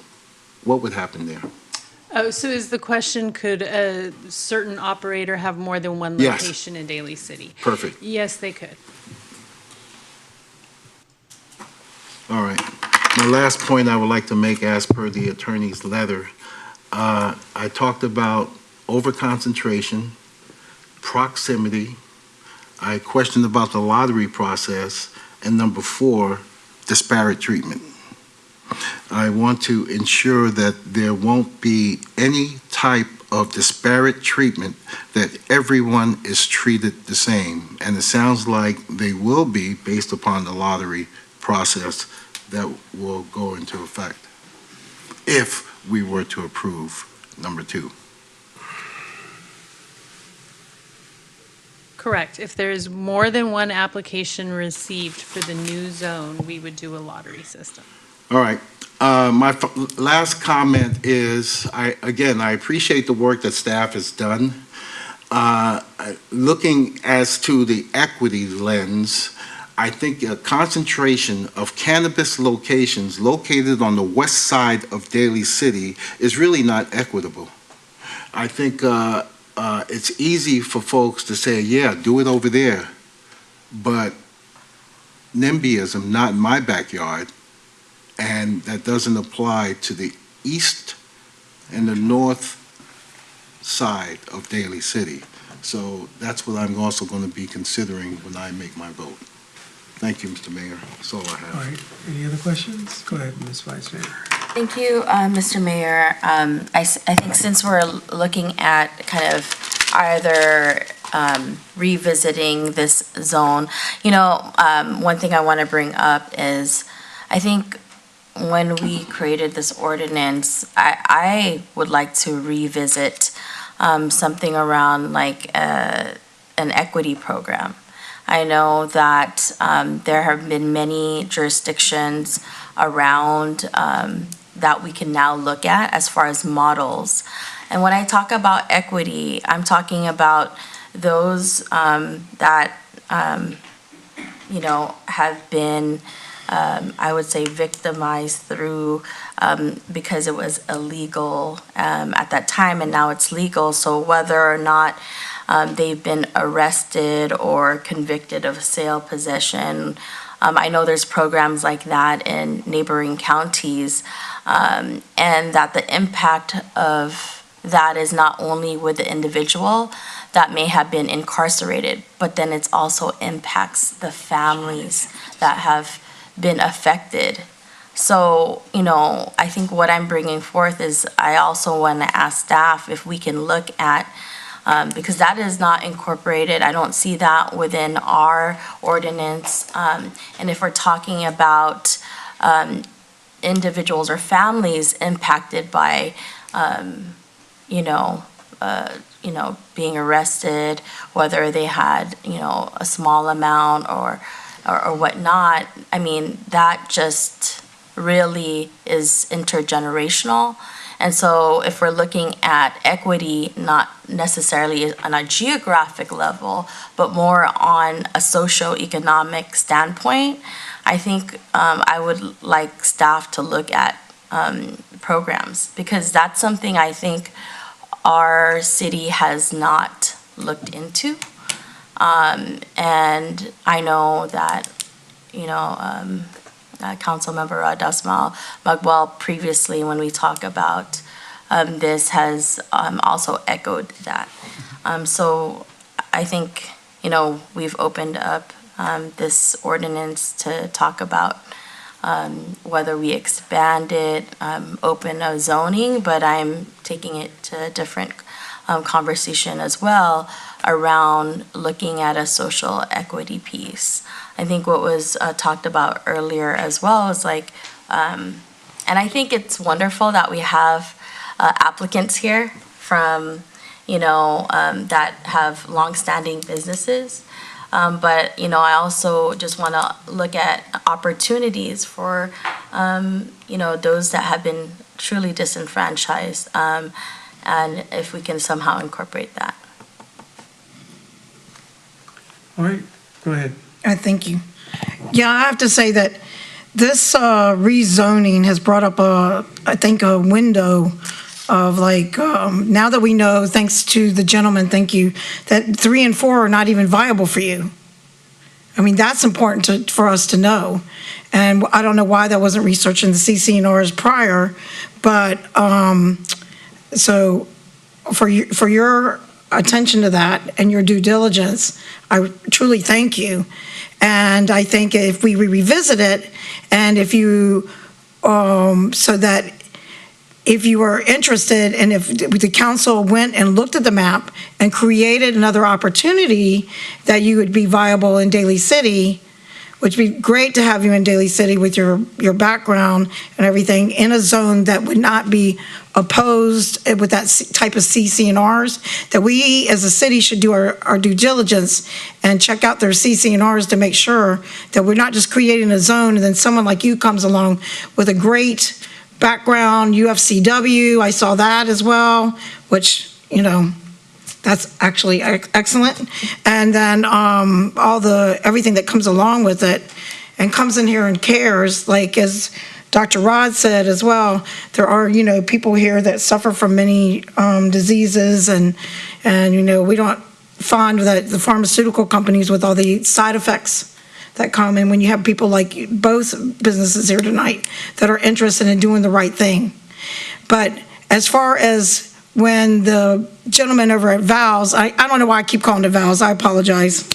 It's ingrained, Bob, right?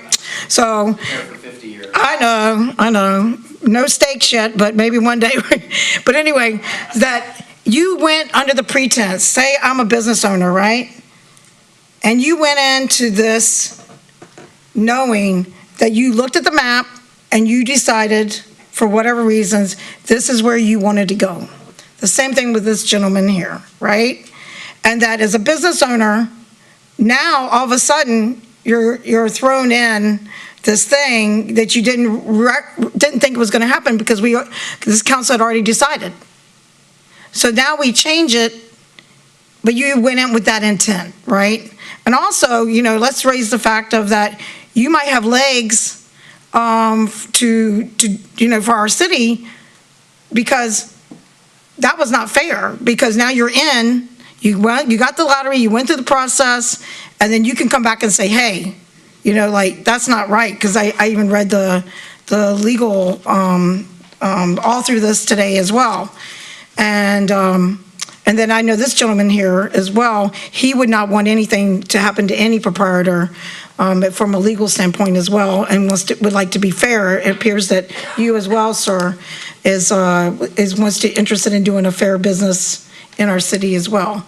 So I, along with my council, I've heard comments, but maybe revisit and look at 3 and 4 and say, we know that you cannot even have one there. So, and then maybe add the child care to the amendment or some of the other things and revisit it. And then that way, this gentleman could come back and whatever's the zones that are legit, that there is a place. Because if you erase 3 and 4, boom, that's it. They're out. I mean, you might as well not even have them on the map. So that's a great thing to bring to our attention.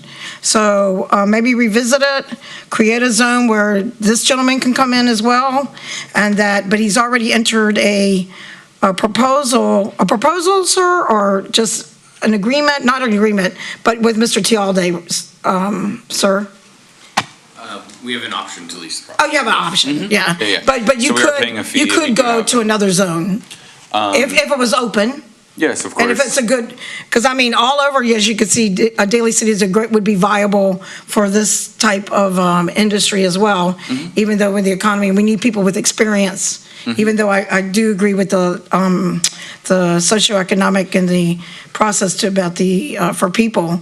Like I know in San Francisco, they had the gentleman Sean and some other people, but we're in Daly City, and people need to know, as Dr. Rodley, these are legit people, It's where you go in, you're right, like an Apple store, like it's really, as you saw from the photos and things like that, they really care. They're not going to put their employees in places that are going to be hurtful.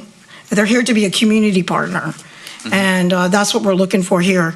So I would entertain my colleagues and see if we could bring it back and make other things open, and then entertain, this gentleman could come and apply for an area so we could welcome him into Daly City, in an area where he also would be the only one.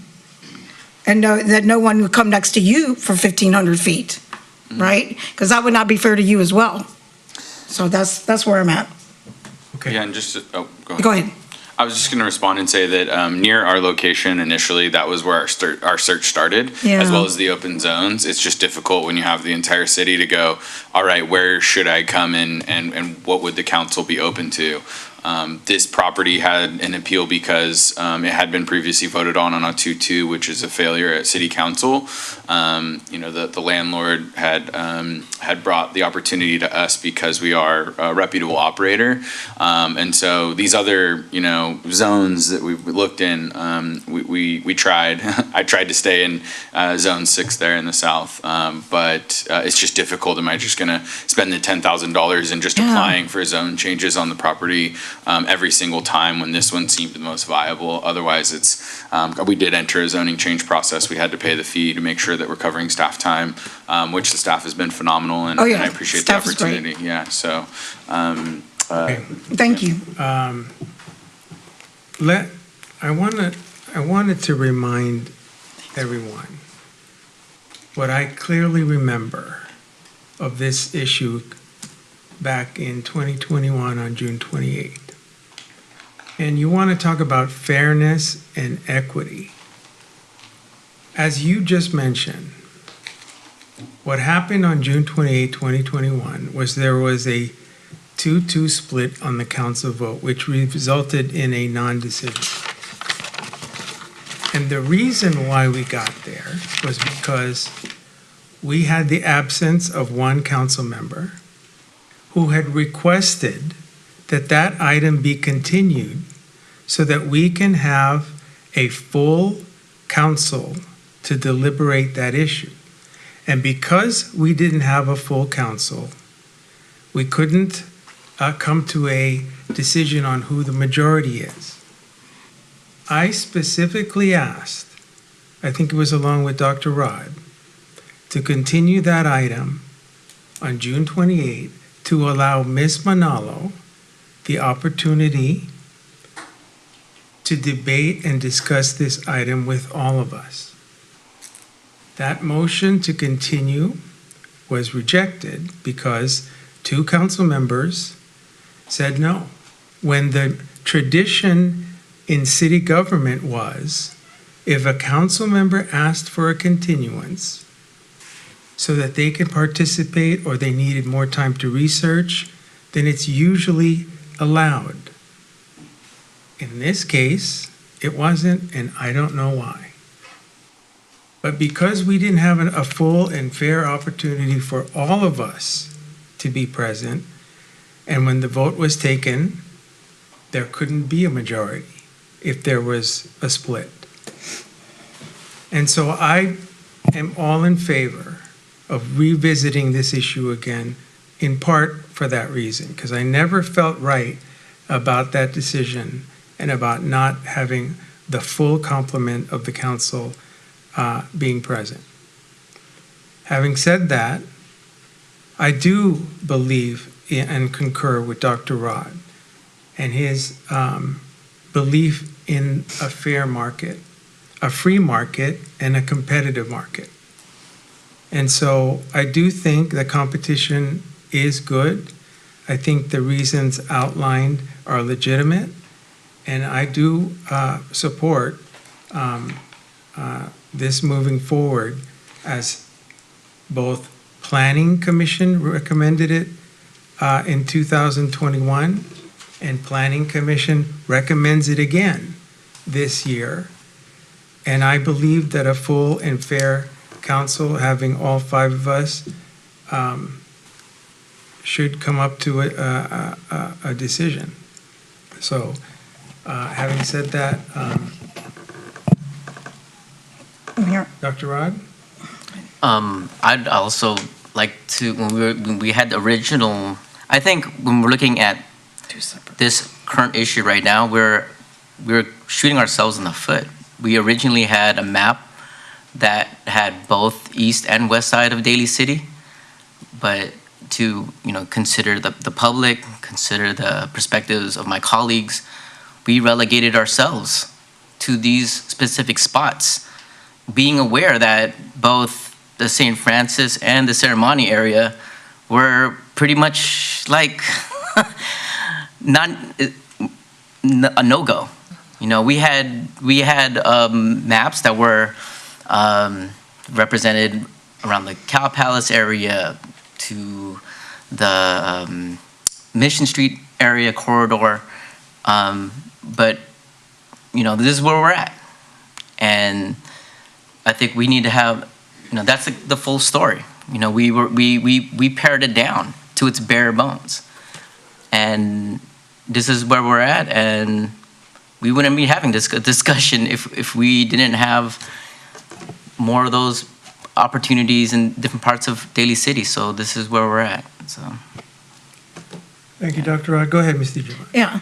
Well, I'll tell you, because now it brought us attention to, we wouldn't be here today, even though I'm listening to what the mayor has to say. We are full council. We are here tonight, and it really did, for me at that time, was the 1,500 feet. It was too close to Val's. Even visually, I knew it was too close to Val. Yes, I was a no vote, because I knew that. I mean, visually, right? I know the area around here. Yes, I was a no vote, because it's too close. For, yes, competition or whatever, but we were trying to make it so that I thought, because I was not on board as having 6 to begin with, but I was trying to think of the close proximity, because I don't want to take a risk that the people that went to Val's, went through the process as well, and then they could turn around, and all intents and purposes, this could be a legal issue, not just for us, but it also can be that they put that money in, and then they also put a lot of money in what they're doing. And then they may say, hey, forget it. But I hope not. But, we also need to be supportive of the business that is here at hand, which has already gone through the process. That's where I'm at. And then revisit, if you guys knew that 3 and 4 were not viable already, I don't know how it even got on the map. If it's, the CCNRs were not checked on it, because then that was a vote of all intents and purposes of 6. But we're here tonight, 1,500 feet apart, and rezoning, and then it's going to go up and everything. So if you just bring it back and make it fair, then he'll have a place, they'll have a place, and they both can, because it's already proven the markets, like San Francisco, which is the most concentrated, 80 cannabis stores, as you said, maybe next door to each other, but they're stopping, they're halting it, because they're not making money. So that's been all over the news. So we need to be supportive of people that have already almost got the process here, and then provide an opportunity for this gentleman and others in some other spot in the city. So that's where I'm at. And then maybe add at least childcare. I didn't know if is childcare in there? Childcare distance separation is not included in the separation. Childcare is not. Maybe add that in there, because I didn't realize childcare was in it. Okay, but that's where I'm at. Okay, Thank you. you. Ms. Joanna. Any other comments? Go ahead, Madam Vice Mayor. Thank you, Mr. Mayor. I want to thank everyone that spoke on this evening, and thank you for that reminder, Mr. Mayor, that I wasn't afforded the opportunity to weigh in on this when I had requested it. Sometimes when you look at life, things come back, right? Like, it's now an opportunity to provide input, and I knew it was a very important topic and matter to our community. And couldn't quite understand why the mayor at that time didn't allow for a continuance. But we are here now. We're here at this. Position and have an opportunity to make a decision. I will say, as we decide today, I also am not gonna let go of what I mentioned earlier, that I think the city needs to look at a social equity portion piece of this. And in the future, an ordinance that really provides that equity piece of it. I'm not saying that that's done today. It's a process to look at all the other counties. But I think that's a portion that we need to do as a city, the city of Daly City, with many lives impacted.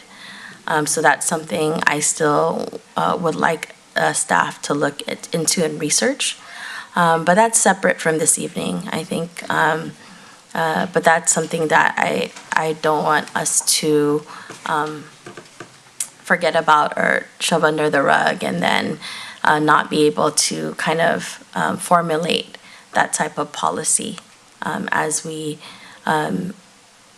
what was mentioned. I think it's always about the implementation of a policy, and what we learned this evening is that we did mention zones, but when you looked at the implementation of it with the viability, it did not match, right? When the CCNRs say, oh, that's not possible, then that means like those are actually zones that are not feasible. And so I think we just see firsthand where as policymakers, we are able to adjust and also change policies where obviously that the implementation piece we didn't foresee. And so I think today through the dialogue, I think it's important for us to look at what is the potential at hand and the opportunities. I think Dr. Councilmember Dasmagwal mentioned, there are areas right borderline to Daly City, and there are businesses right next to each other, and actually they are pretty much thriving. And what's happening is residents or whatnot, they're not, purchasing in Daly City. They're like going to other areas where they have more options. So I think I am aligned with the mayor and Councilmember Dasmagwal in regards to having more opportunities. Okay. A comment, Mr. Mayor. Go ahead. I heard a few comments this evening regarding seniors and them needing access to cannabis and oils and et cetera. We do have a big senior population nearby this location at number 2. And I'm just wondering how the seniors would get there, whether they walk or drive, and parking would be an issue. But it definitely won't be a parking issue over at Juniper Serra location. On the issue of, and I know this is not for subject tonight, but if we do move forward to consider the social economic edge to potential candidates for the future, I would like to know what are the criteria for an applicant. No, I don't need to know it tonight, but as we move forward, the criteria, like if they've been arrested for any type of crime, what sort of crime, whether it's a misdemeanor or whether it's a felony. And if we are to move forward, I would definitely not support an applicant who has committed a crime of immoral turpitude. I don't care what anybody says. So I just want that for the record. If we're going to change the social equity lens, crimes come in basically different stages, and as we move forward, I don't need an answer tonight, but as we move forward with that in mind. Thank you. I know I opened the public hearing, so I'm going to close the public hearing. Can I get a motion to close the public hearing? Motion to close. Second. All in favor, say aye. Aye. All right, the public hearing is now closed. Can I get a motion for the city attorney to read by title only? So move. Okay. Second. All in favor, say aye. Aye. Aye. Go ahead. Thank you. This is an ordinance of the City of Daly City, amending the Daly City zoning map, rezoning existing parcel located at 1618 Sullivan Avenue from CRO Commercial Retail and Office to CROCC Commercial Retail and Office Commercial Cannabis. All right. Council member to introduce the ordinance. Dr. Rod, would you like to do that? Yes, please. All right, we have Dr. Rod to introduce the ordinance, and now can I get a motion to adopt the resolution? So I'd like to introduce the ordinance, and I would like to motion to adopt the resolution. All right, I'll second. Can I get a roll call, please? Ms. DiGiovanni? No. Dr. Rod? Aye. Ms. Manalo? Aye. Mr. Sylvester? Glenn Sylvester, no. Mr. Buenaventura? Aye. All right, motion passes. Okay, let's move on to item number 6, which is the continued public hearing on airspace subdivision for medical offices at 341 Gellert Boulevard.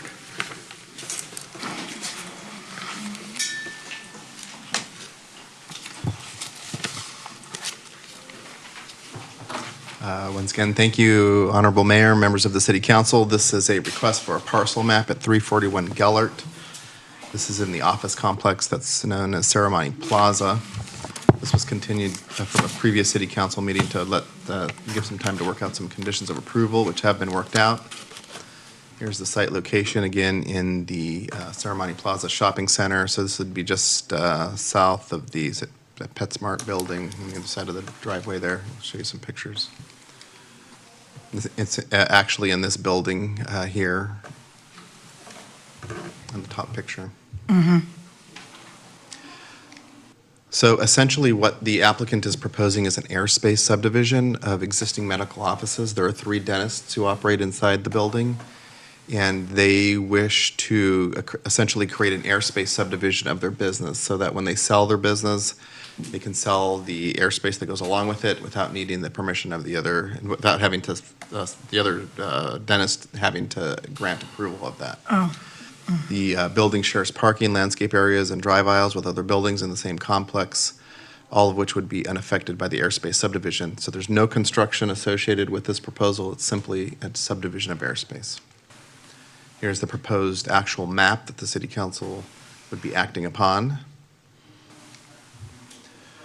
So as part of the approval process for this, the city staff has worked closely with the applicant, and part of what we had to take some additional time to develop were conditions of approval relating to some of the items to address existing conditions in the shopping center. So these driveways that are in this shopping center, and these go all the way back to Celia's, and it's in that whole shopping center, not in great shape. And they've been, over the years, just not very well maintained. That's not the fault of the applicants. It's just something that's gone on, and there was no association set up to effectively collect money to do maintenance. And so what the city staff did when it received this application is began a negotiation, and the applicant's been very easy to work with in trying to get some of the issues that exist in the shopping center corrected, and their safety issues. For example, in this photo, there's no stop bars that are in front of the building, and there's a stop sign, but it's faded. We may have some better pictures. Maybe not. But in this photograph as well, there's no stop bar, even though there's a stop sign, and some are faded. And so there's a condition that exists where motorists don't have what they normally expect for having to stop. And so the city staff has worked with the applicant, and we've established a monetary cap that they could spend to improve this condition. We've also added conditions of approval requiring some better wheelchair access in front of the business. And the applicants have worked, again, closely with us in developing that. And here's another picture of no stop bar, but a stop sign. Some of the stop signs are faded.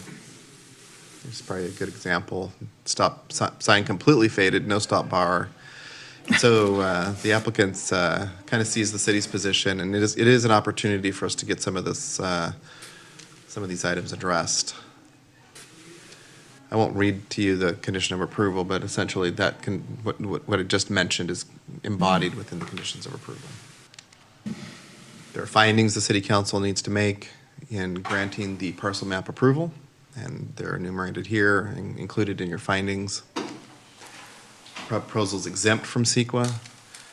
Planning Commission recommended approval of this to the City Council, as does the city staff. If there's any questions, the applicant is present, and we're happy to answer any questions you have. Okay, any questions?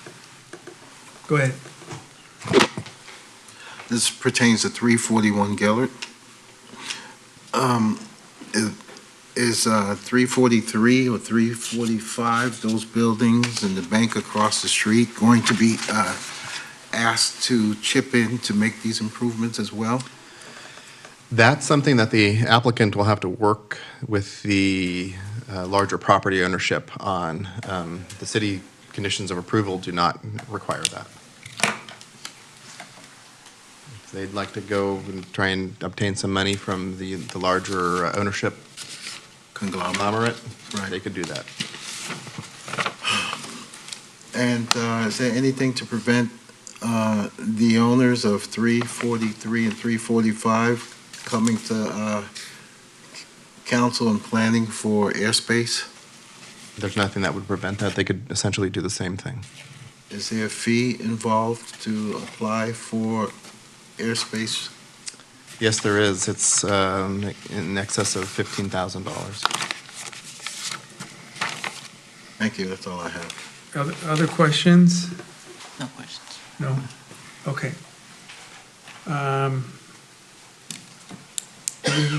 Anyone have a motion to approve this item? Motion to approve item. Second? Can we get a roll call, please? Ms. DiGiovanni? Aye. Dr. Rod? Aye. Ms. Manalo? Aye. Mr. Sylvester? Ben Sylvester, aye. Buenaventura? Aye. All right, thank you. That item passes as well. Let's go to item number 7, which is recommended commercial mixed-use zoning district standards. Go ahead. Yes, thank you again, Mayor and members of the City Council.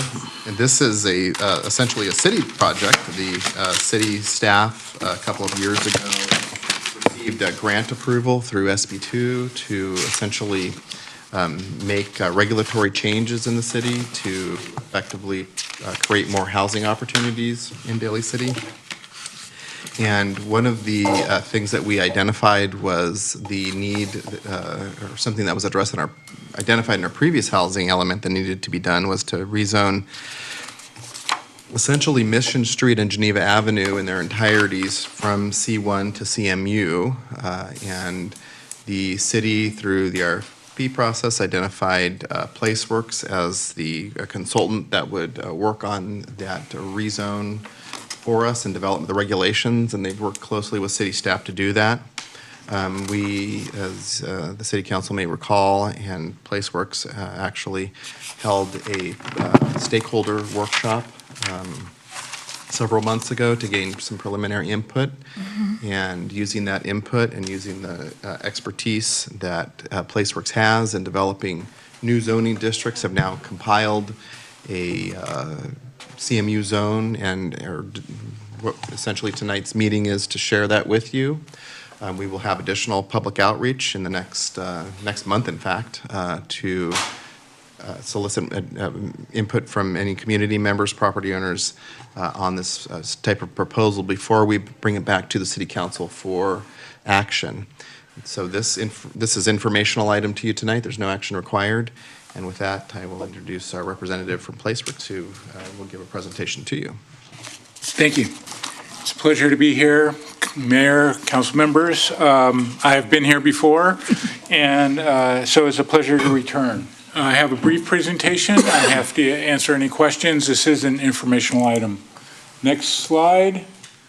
Here's what I'll talk about today, overview, and we have some interesting material that our architect team member on our team, BAR Architects, has developed as part of our process. I will be showing that to you tonight, and we'll talk about next steps.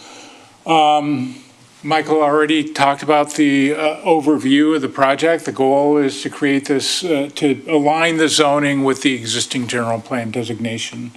It will come along with additional regulations, which will be objective design standards for this project. Next slide.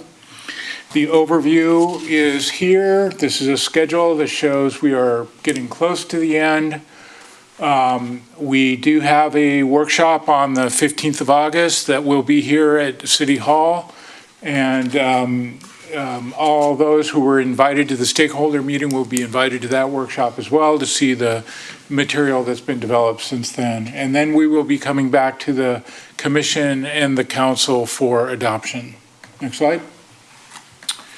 I won't go into detail. The two corridors we're looking at, Mission on the right and Geneva on the left. This map shows the designations in the general plan as mostly CMU. There are some parcels that are not zoned CMU that are incorporated into this project because they made sense from a physical standpoint. Next slide.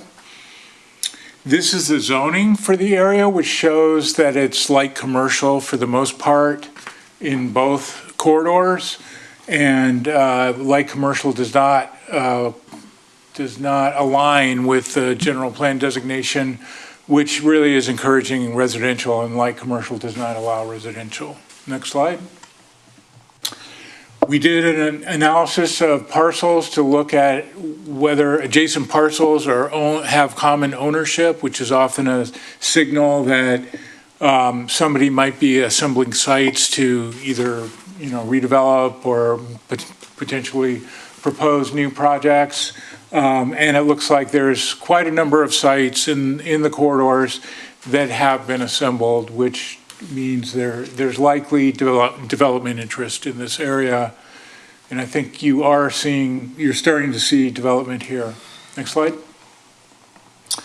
The stakeholder meeting we held after the city council check-in that we did. This was a Zoom meeting. We did have really good attendance. We had a good feedback from the attendees that came. These were property owners and developers, and we had a lot of good feedback regarding the type of development that could happen, why it would be a benefit. There were also people who raised concerns about things like parking and height. Next slide. So we have, as I mentioned, an architect on our team, BAR Architects. They did what we call test fits. We identified 3 different opportunity sites. They were not active development sites, but they look like good candidates to staff and the team. So we just had the architect develop some ideas about what development could look like on these sites. And I'll go through these individually. So next slide. The first site was on Mission. It's Bepler Street, it's a little hard to see, but there's some orange parcel lines in the center of the map. And those are actually owned by the city. And along with other properties nearby, we looked at that as a unified opportunity site. There are some uses on the site, but for the most part, it's occupied by parking and is a good opportunity site because the city owns it. Next slide. So the development program that was developed was a mixed-use project, which fits the CMU designation. It includes residential above commercial. The commercial is arranged to be on mission. The type of project that is proposed is one that's very common in the development world right now, which is a type 1 concrete podium on the base and 3 or 4 or 5 stories of type 5 wood construction on top of that. It's a development type that both allows for parking in a podium as well as retail and other amenity spaces to be in the podium, and then more cost-effective type of construction for the units above. In this case, on the bottom diagram, you see Mission is the street on the bottom left, and then Bepler is the street on the bottom right. The pink indicates that would be retail on Mission. The gray indicates that would be the parking podium, and the yellow is residential above it. And then you can see on the diagram on top, these units would be arranged around a podium. And the benefit of the podium is that is neighbors' residential development on the west side. The outcome of this exercise was that the building that seemed to make the most sense in terms of the balance between parking and the number of units on this half-acre site was to do a 6-story building. 58 units was the outcome. That's 112 dwelling units to the acre, and there would be around a little over 1 parking space per unit. So I'll go through plans. If you can look at the next slide. This is the ground floor plan with some amenity space in the darker color and retail space in the pink, and then parking behind.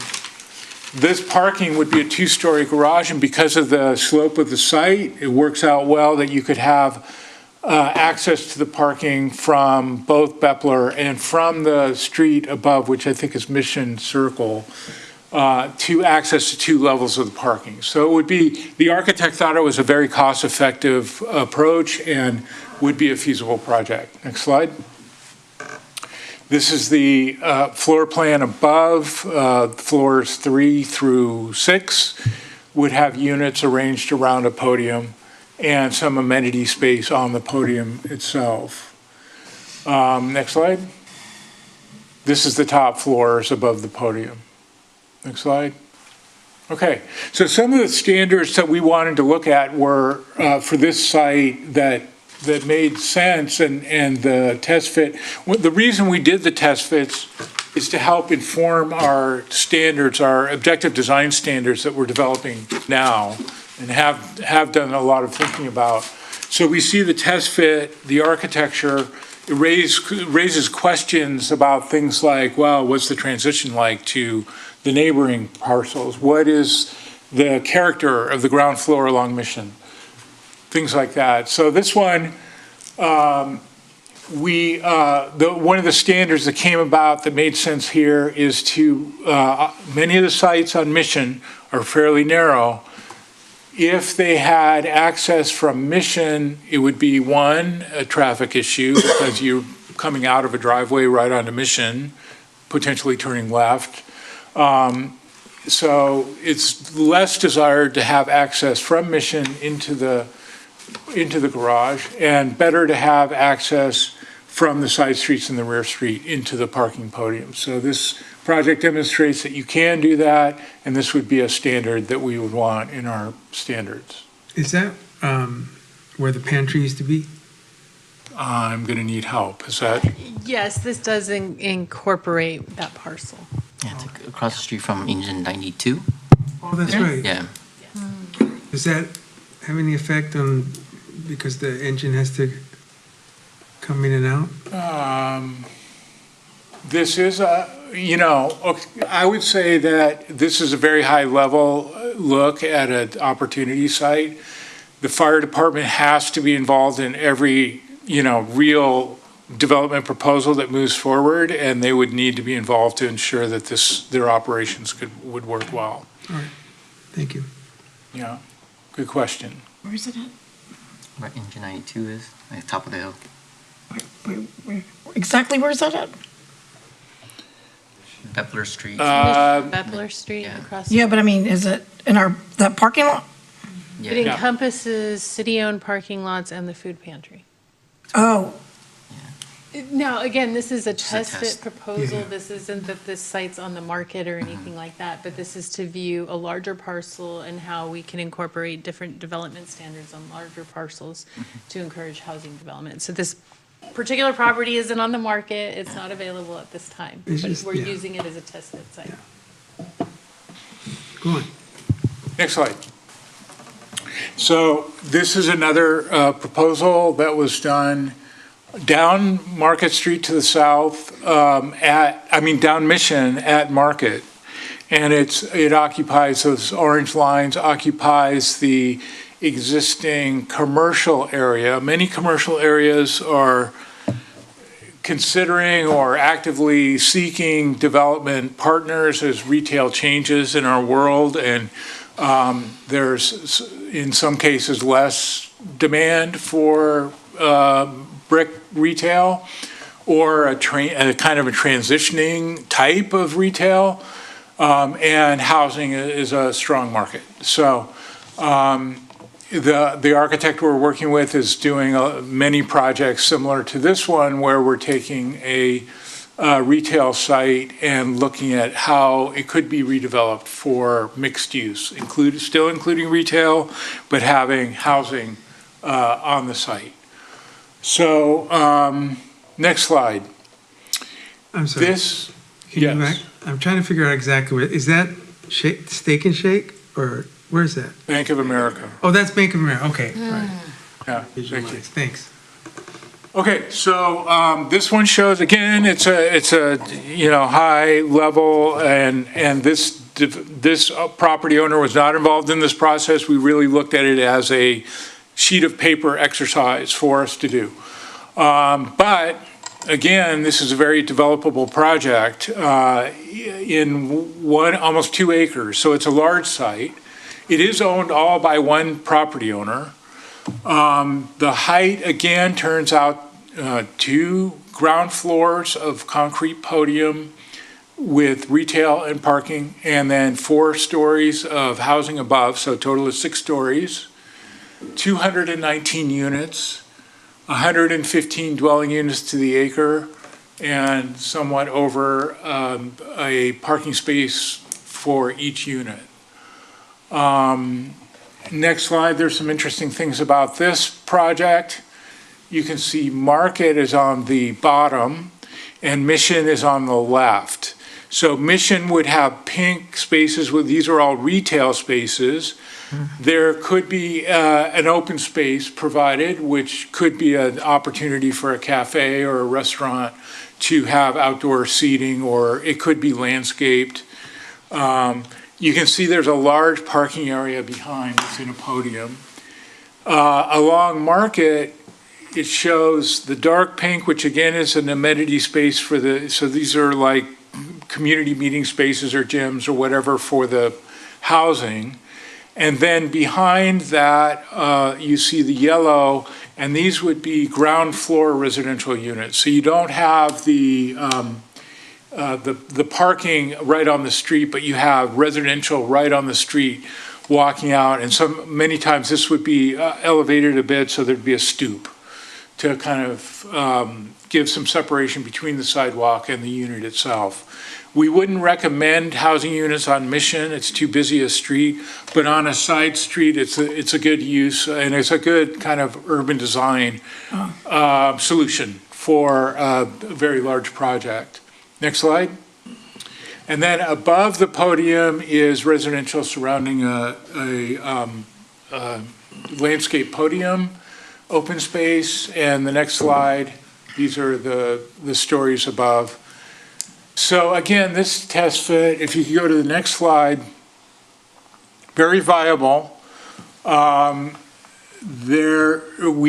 would like to propose for larger size projects some type of minimum open space that's publicly accessible. So we were saying, and we're open for discussion, but we're saying for projects over an acre, and there aren't that many sites on these two corridors that are larger than an acre, but there are some, that those sites would be required to provide a minimum amount of publicly accessible open space. We did feel that smaller size sites, it just isn't going to work well, and it's going to really impact the feasibility of the project. So it would only be for larger size sites. Okay, next slide. So then we went to Geneva Ave, and we saw a site, I believe this was Foods Co. Is that this site, Michael? Dollar Tree. Dollar Tree, sorry, yeah. This is on Geneva at Orient Street, and it's on the south side, and it is adjacent to single-family residential on one edge of the property. So the test fit, as you see in the next slide, shows a podium project again with units above retail, and the units step down towards the residential units in the back. Now, the other two projects were not actually abutting low-density residential, but this one does. So this is one that kind of explores what the transition should be like between low-density residential and new development along Geneva or Mission. For this site, it's a little over a half acre. It would be 66 units or over 100 dwelling units to the acre, and again, a parking space per unit. Again, it's on a slope, so the garage could be 2 stories, and it could deliver an entry on one street and a different level of parking entry on another street.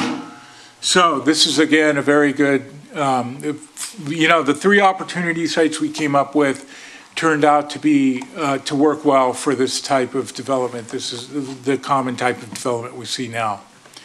Next slide. This shows retail along Geneva, parking behind. Next slide.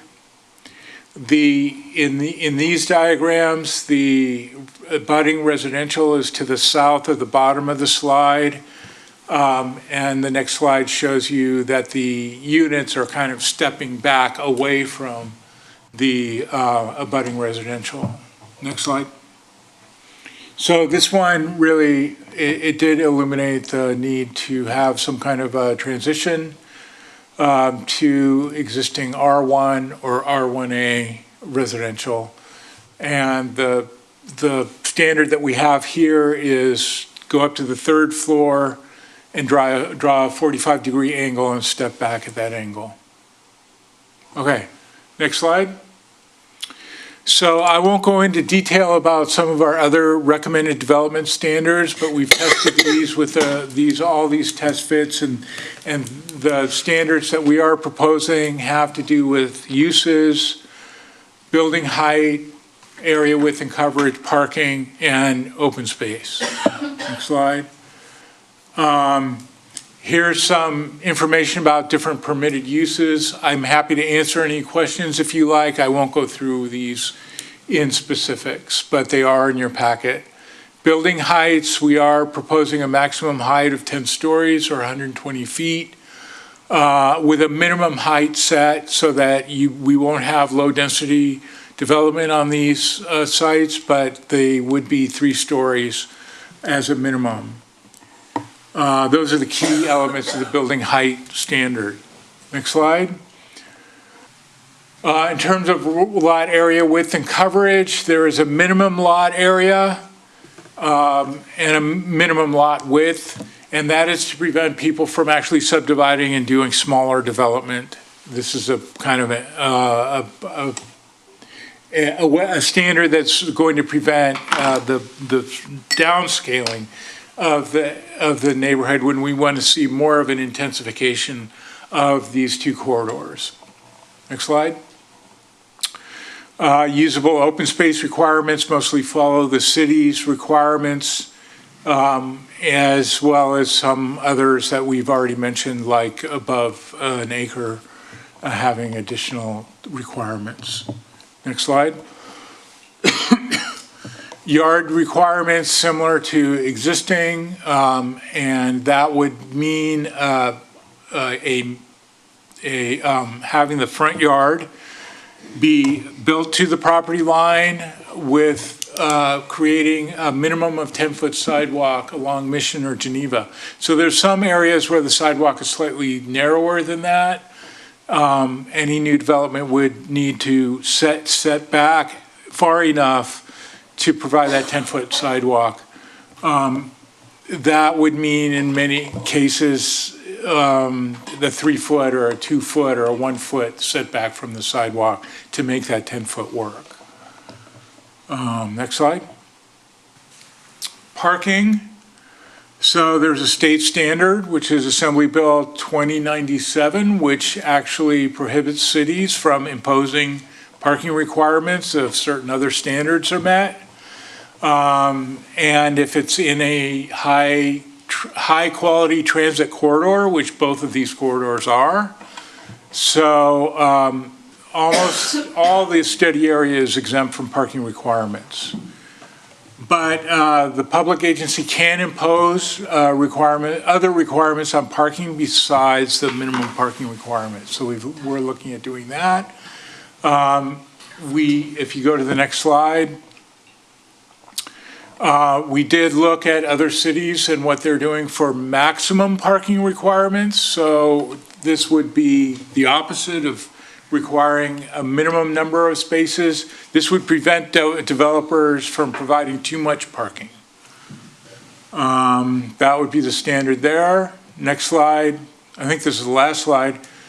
We're also going to be providing objective design standards. So these have to do with what the building looks like and the character of the building. And those will be part of the package that you will see when we return to you with the complete package for adoption. Next slide. As I mentioned, there's an open house coming soon, August 15th here in City Hall. We are developing CEQA for this project because it is a zoning change. And it's likely to be an addendum to the general plan, EIR. And we will be returning hopefully in September with a full packet for your discussion and approval, hopefully. So with that, concludes my presentation tonight. Thank you for your presentation. Any questions or comments?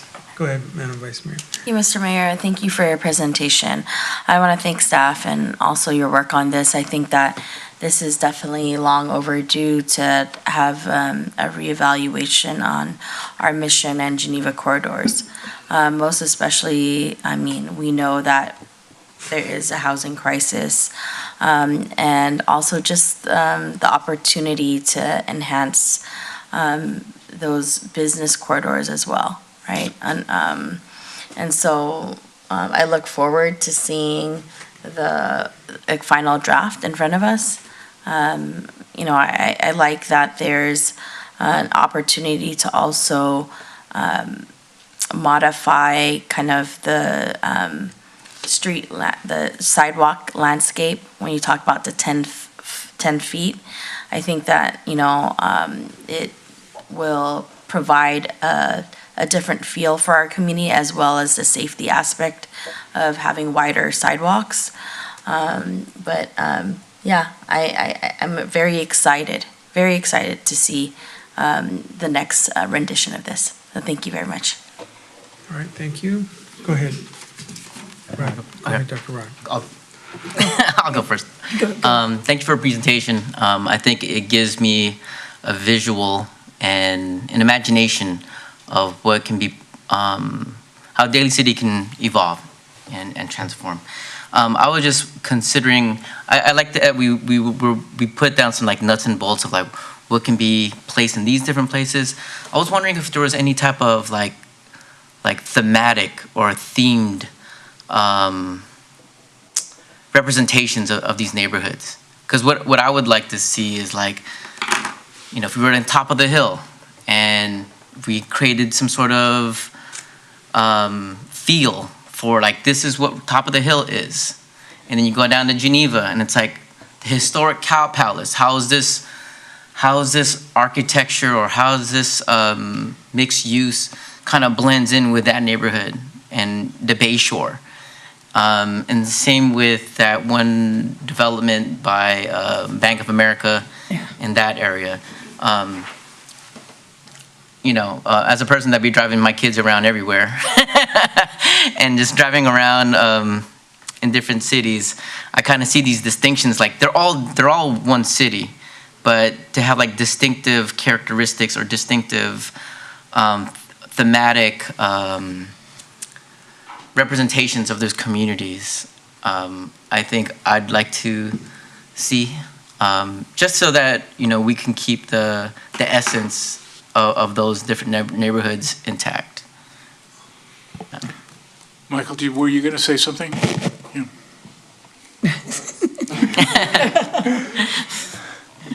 It's like we need new batteries. Thanks, Councilmember Desmond.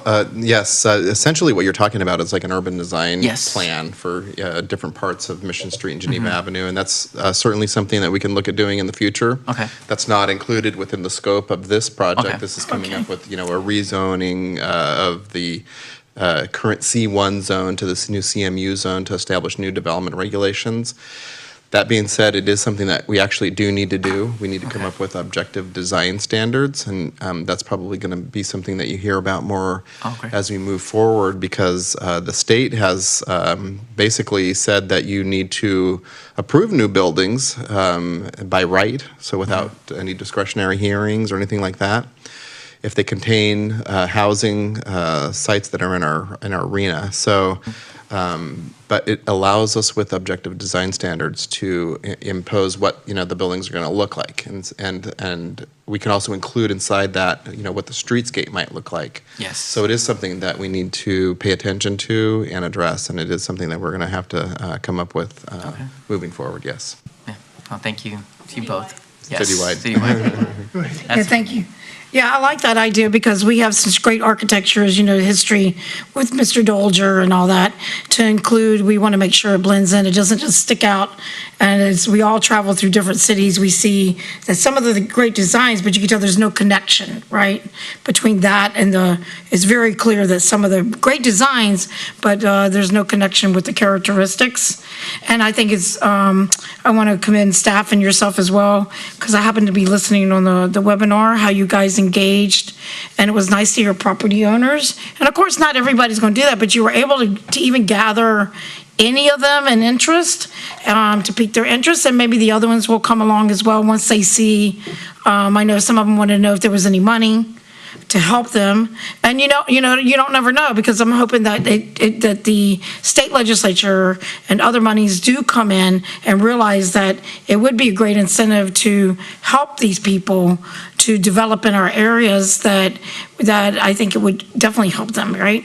I don't know what our Cal Cities is going to be discussing, but I know the place Yeah, works. I was just going to make a comment that I think this project that we're doing in itself is a kind of incentive. Yeah. Because we're really streamlining it and giving some certainty to property owners and developers to know that a certain type of project can move forward. So hopefully that will help. Yeah, it was great because it went from conversation to where they could conceptualize an idea and visualize on their own, and then inspire. Because we want people to inspire to do in Daly City, not just like piecemeal. And we already know we have vacant retail thing below Mid-Penn, but we can change that. We can change that narrative. We can change the messaging. We can change any of that, So that is part of it, and I appreciate all of that. So thank you. Appreciate it. Thank you, Mr. Mayor. Any other questions or comments? Go ahead, Mr. Silvestre. So what we're looking at, and I know this is for information only, thank you for the work you've done thus far. So these are potential sites where we would move forward, if the council agrees, to change the current zoning from C1 to CMU. Is that correct? That's correct. In fact, just to clarify, it would be the entirety of Mission Street and Geneva Avenue, with the exception of existing planned development zones. So not just these sites. These are the test fit sites are just examples of, say, a developer came along and wanted to redevelop certain properties. We've actually had some developer interest at the northeast corner of Mission Street and East Market Street. Oh. So that's not some crazy thing that will never happen. The property owner there has been interested in developing that site. They've been somewhat constrained by the existing regulatory situation with a 36-foot maximum height, and so that is a test fit on purpose. So it shows the city council, if these regulations were to be adopted by the city council, what we could see in terms of a bulk mass. Of course, those little squares and that's not exactly what the building's going to look like. It's just an example of what we could see in terms of the intensity of development. But yes. I have just one question, Mayor. No, I don't think he's done. Okay. Go ahead. Oh, go ahead. So, in looking at your test fit projects, I saw number 2, which indicates 6 stories, and you gave a nice chart to say, based on that estimate, it's 1.03 parking spaces per unit. So have we thought about utilizing Government Code 65915? I think I need that described. Mr. Longhausen, shall I describe it or what it is? Yes, you should, please. That's the California Density Housing Bonus. So with regard to the state density bonus law, with specific regard to parking, the governor has actually recently signed a piece of legislation that disallows the city from regulating parking where high quality transit exists. So it's very likely that we will bring you a proposal that does not have parking regulations for development projects over 13 units. Absolutely, and you can go higher. And you could go, yes. Developers can provide parking optionally, and they probably will. A lot of banks won't lend on projects that don't have any parking in them, at least in this environment, in this market. And so we hear that from developers, and so it's not likely that we'd see larger projects built with no parking, but it wouldn't be because the city regulated it. Yeah, absolutely. Could I add something too? I just wanted to mention that our partner at BAR Architects works with developers all over the Bay Area and in fact in Southern California and in fact nationally as well. And so they have a pretty good sense about what developers want to do. And I think what you see here is kind of a sweet spot that developers like to see at least a parking space per unit or around a parking space per unit right now. At least in places like the Bay Area. It may not fly in Reno or some other places, but in the Bay Area, this is a pretty common kind of ratio. And so they use their best practice knowledge of what's happening right now to determine the parking ratio. Yeah. Absolutely, I completely agree. The only reason I brought it up because you had made mention of Assembly Bill 2097 on parking requirements. And I do know if we're going to get a developer to come in, it has to pencil out for them that they can actually build the project. Right. So I don't want to discount the fact of the density bonus laws that can be utilized, even though I know for a particular item that we put aside tonight, this is kind of similar in that something may come up, and I'm a firm believer that community involvement, even though it's not necessary, I think it should be have and not need, than the need and not have it. Thank you. That's all I have. Any other questions or comments? Go ahead. Yeah, just a quick one. I know this is probably preliminary. Where is, when a developer comes, or, because I know like we have all those laws now that we always have to, are you allowed, I don't even know what's going to be coming down the pipeline with legislation, like in these developments, like we have the suggested retail, but I guess can that be switched to maybe part in the thing to include childcare or any of that? Are we allowed to do that so far as of today? Because I know there's a push for that as well Absolutely. at the state level. The concept is that it would be non-residential on the first floor. Okay. Yes, but childcare would certainly be a use that would be allowed. Okay, thank you. All right. That's it. That's about it. So thank you for the presentation. Thank you very much. Thank you. Thanks for your input. Thank you. All right, moving on to appointments, board and commission membership committee appointments. Any appointments? Go ahead, Madam Vice Mayor. Thank you, Mr. Mayor. At this time, I'd like to appoint, I want to make sure, it's Malu Rivera Peoples to the Small Business Commission. All right, can I get a second on that? Second. All right. Any discussion? If not, can I get a roll call, please? I'm sorry, yeah, roll call? You can also do a voice vote. Okay, all those in favor, say aye. Aye. Any objection? Hearing none, that appointment is approved. Any others? I would like to appoint Joseph Bautista also to the Small Business Commission. Can I get a second? Second? All in favor, say aye. Aye. Any objection? Hearing none, he's appointed. All right, let's go on to reports, council committee reports. Who has a council committee report? I have a Go ahead. council committee report. I just wanted to report, when I last went to my CCAG meeting, the regular board meeting, we had on the agenda approval to support the San Mateo Community-Based Transportation Plan. At that meeting, the Daly City Plan area was discussed, and it was voted on unanimously.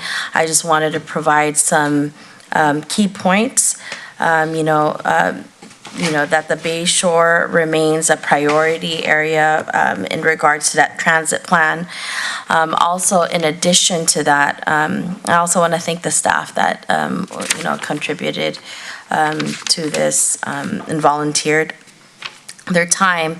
But what was something that was, I think, important to note is that there was an expansion of the plan area to include areas within Westlake, Saramani, and by the Colma BART station. And it just showed that there's actually more need, but then this plan responds to that need. Also, just wanted to note that we also approved the Southeast San Mateo expansion.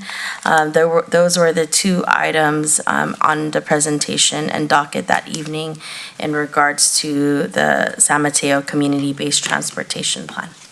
Thank you, Mr. Mayor. All right, any other council committee reports? I have one. Go ahead. On July 12th, I attended the meeting with the San Mateo County Mosquito Vector Control District, and really not much to report except for one thing, which I thought might be important. And the question is malaria on the rise in the United States? Inquiring minds want to know. So last month, there were 5 malaria cases which were diagnosed in separate outbreaks in Florida, which had 4 cases, and Texas had 1.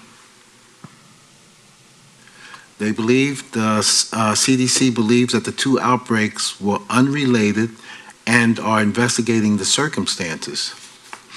So to end this, despite the recent cases in Florida and Texas, the CDC assures us that the chance of catching malaria in the United States remains very low. Residents can minimize the risk of any mosquito-borne disease by controlling mosquito breeding and avoiding mosquito bites. This includes dumping and draining containers that are holding standing water near your home, and using EPA-registered insect repellents and reporting mosquitoes problems to the district. And that's my report. Thank you. Thank you. Any other city council reports? All right, let's move on to that was council committee reports. Let's go on to city council reports. Go ahead, Madam Vice Mayor. Thank you, Mr. Mayor. I just wanted to report on a very active week, and I want to thank Mayor Buenaventura for his leadership on bringing forth the sister city relationship back in full force. I know that this revival happened with Commissioner Ray Satori, also Commissioner Perla Arbarrientos, Commissioner Dori Paniza, Commissioner Cheryl Qatar, and tremendous hours with staff that really provided a warm welcome and also an exchange of ideas, an exchange of basically good governance and implementation of what we do here in the city of Daly City. I want to extend a thank you to all of the departments from economic development to the police department to the fire department, recreation department. I think everyone was all hands on deck. Special thanks to City Manager Tom Piccoletti and also to Lonnie, Assistant to the City Manager. Mayor Bonaventura, it was really wonderful to see you do the key ceremony as well as having the Sister City Marker Mile, the Marmichael instituted. I think that there has been really a revival of that Sister City relationship, and really look forward to seeing how we'll continue to connect with them. So thank you for all the hard work. I also wanted to also acknowledge that the Senior Artworks art exhibition that happened here at City Hall, this was the first time after the pandemic that there was actually an art exhibit. I think that just really brought to life City Hall and reminds us of where we have come from the pandemic. And so to the Amazing Arts and Culture Commission, Chair Elizabeth Espinda, and to Commissioner Arlene, Commissioner Nancy, and Commissioner Elaine. It was an amazing, really filled event. To the senior artists, if you haven't seen the artwork above there, it's pretty phenomenal. I even asked them, like, can I purchase one of these? Because it just shows how much talent we have in our community. Also wanted to share that I was able to also join the grand opening along with Mayor Bonaventura and other council members, the grand opening of the Crispy Crunch, which is aligned with Lingnam. For those of you, it's been a Bay Area staple for so many years, and now they are actually in Daly City with the, I would say, world famous Starbread. And so it's just wonderful to see businesses thrive. Also joined Camp Unity for their luau finale at TR Policita. It is their 13th annual event honoring the Polynesian really youth. It's a summer program that really provides the cultural enrichment and also leadership opportunities. It was a packed house. It was really wonderful to see them do their cultural performances and really see these young people beaming with pride. Also was able to join the Daly City Partnership Family Resource Day. There was over 200 families that had signed up for this. I want to commend the Daly City Partnership and all of its partners there. I know that we also had some of our city departments present. John's Closet was also there to provide new shoes for children, backpacks, but was really well attended. And such an important event in our community. Also on that Saturday, API Mobilize, an organization that provides youth leadership and empowerment, that provides scholarships to Bay Area youth. I just wanted to acknowledge Jefferson High School scholar Brianna Koo, who was awarded and a recipient right here from Daly City. I also attended the 30th anniversary of two amazing organizations. I will say, for 30 years, we have seen the Yerba Buena Festival and Parade happen. I know, Mr. Mayor, you were a Grand Marshal. I know also Councilmember Das Magwaal during the pandemic was a Grand Marshal. But this is really a wonderful two-day event that happens in San Francisco, but it is also a regional event. I would say a lot of people from Daly City take part over there, but for 30 years, this has been a cultural event for the community, and just some history around it, because when there was some urban renewal that was happening in south of Market, there were about 4,000 Filipinos that were displaced. And so in honor of those Filipinos, they had provided a community benefit. And so the community benefit was really to have that event with no charge for the Filipino community to honor their heritage. And so that's been happening for 30 years and was something that was, something that the community fought for. In the same vein, the FACINE's 30th anniversary happened, the Filipino Arts and Cinema International, nonprofit media arts committed to develop and promote Filipino-American arts and films. And so there's just a lot to celebrate within our Bay Area community. I think at one point, even here in our council chambers, we partnered with FACINE and actually hosted a film here in Daly City. And so there's just been a lot of activity, but really, really blessed to witness all of these in our community. Thank you very much, Mr. Mayor. Thank you. Any other city council reports? Go ahead. All right. You sure? Yeah.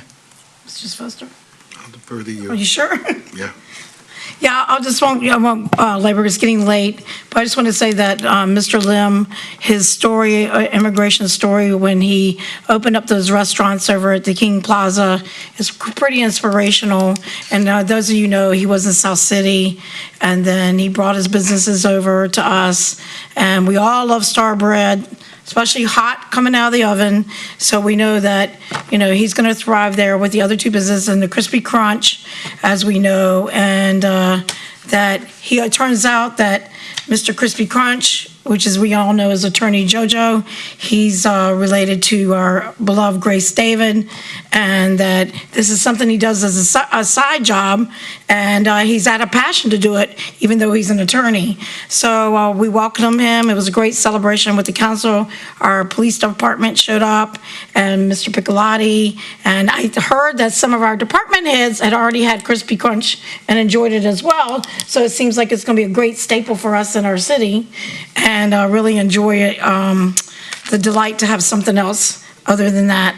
And then, of course, the resources was mentioned. That is something they usually do in the parking lot across the street and everything. And then our police department really participated in that for the children, as well as many of the resources. And all the kids get brand new backpacks and school supplies and everything they want. So it's really nice. It's a family event. And I know that it's a community event, and we like to participate.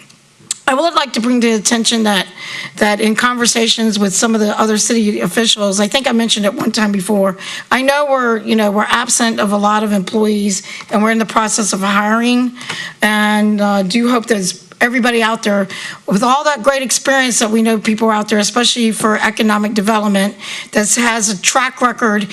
And many of the cities, as I see in the Mike Madrid and other that, and hopefully when we hire someone and they have that great track record in another city, they bring that revenue that they created for the other city, come over here. But in the interim, I think I mentioned it before, while City of Colma doesn't have a direct position as we hope to fill here, in the interim, they did use Retail Coach, and they were able to fill all of they have very few empty retail spaces, because they come in, they do an analysis. As many of you know, I'm not really a person that likes all the outsourcing, but they really did an assessment, and to fill up some of these retail spaces that are thriving, I think that would be great to use in the interim while we look for somebody that actually has a track record in other cities that had created revenue, and they would love to come to Daly City to help us. That'd be great. But that's it for now. Thank you, Mayor. Any others? I have one.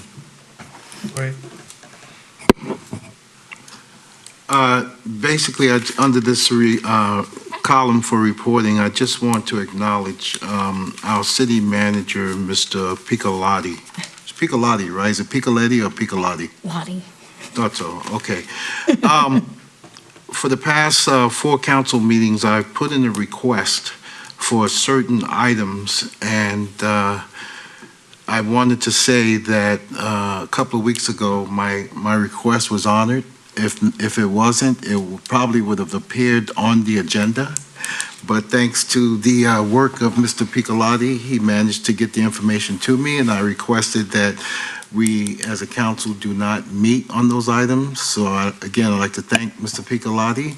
One was the March Bank issue for parking, and a tremendous job was done on that. And the other was obtaining a copy of the submitted draft on the housing element plan, to which I am appreciative, and I had the opportunity to read it. Thank you very much, Mr. Piccolotti. All right, any other city council reports? No, I'd just like to echo that when Mr. Sylvester did that he ended up, I received one as well, so I'd like to thank him for that as well, as the draft. Thank you. Dr. Rod, did you have it? Okay. All right. Oh, Madam Vice Mayor, go ahead. Thank you so much. Just because this is something very timely, I just wanted to announce to those watching and those that the Midway Village Apartments, it's been on our social media, but there is a deadline, a pre-application deadline, no later than 5 p.m. on August 14, 2023. I know that many in our community always look for opportunities for affordable housing, and this is an opportunity that is right here in the city of Daly City, of course, at Midway Village. So if you'd like to apply, it's www.midpen-housing.org/Midway Village 1. Thank you very much, Mr. Mayor. Thank you. All right, we are now at that, staff, any staff report? Yeah, just briefly, sir, I'd like to acknowledge and appreciate the acknowledgements of staff, especially with the Quezon City work that all the departments participated, were extremely engaged, and actually did research for the presentations and tours. That they really did a great job. And I think the group that was here was very technical, and they were treated to some technical tours, and I think it was a great event, a good exchange on all accounts. So I just wanted to acknowledge staff, all the department heads of my staff for that, and appreciate the acknowledgement from the Vice Mayor and the council. Thank you. I join also, Mr. Piccolotti, if you could extend my gratitude to all your department heads, and also especially Leilani, and you guys just did a tremendous job, and I know that they enjoyed it. I know they learned a lot from the experience, and the way it was put together in such a short period of time was really appreciated, and you guys, just kudos to everybody, so my gratitude. All right, now we're at that point of adjourning in memory. Let me start with the Vice Mayor. Go ahead. Thank you, Mr. Mayor. You know, I would like to adjourn in memory of Rudy Mazzetti, a longtime business owner. I know right next door to us in Pacifica, but you know, he was the founder of that bakery, and as you know, that bakery has given much joy to our community. Many birthday cakes. I'm sure cakes that we've gotten from here, but for someone that is a pioneer and a founder, to his and his family, sincere condolences. Thank you, Madam Vice Mayor. Dr. Rod.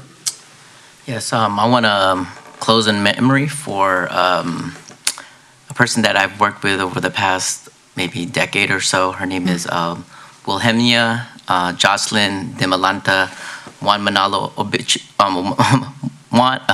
Juan Manalo, better known as Joyce.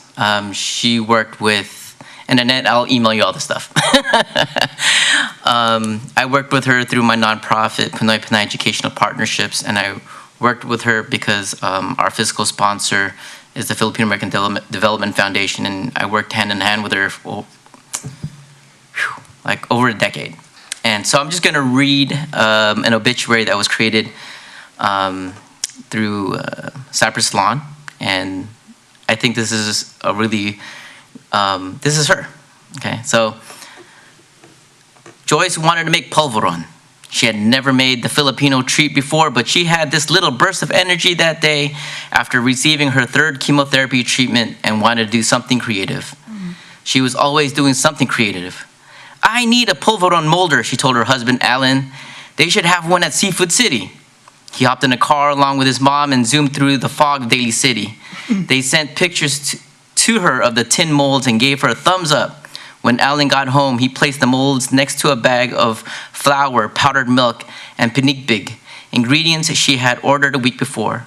By the next day, her energy dissipated, and she just wanted to be on the couch.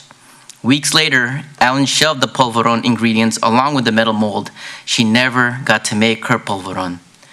Joyce passed away peacefully on Monday, July 17th, 2023, at the home she created and under the care of Alan and brother Bonnie, 4 months after experiencing a stroke, 7 months after being diagnosed with stage 4 ovarian cancer, and almost 22 weeks since wanted to make polvoron.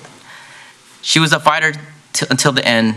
For decades, Joyce worked in the Filipino American community, especially in Soma Pilipinas, Filipino Cultural Heritage District of San Francisco.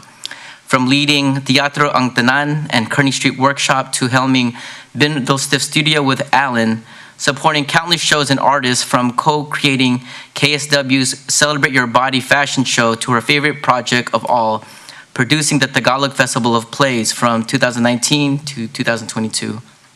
Her heart's work and her spirit will have a lasting impact on the San Francisco Filipinx American community she loved.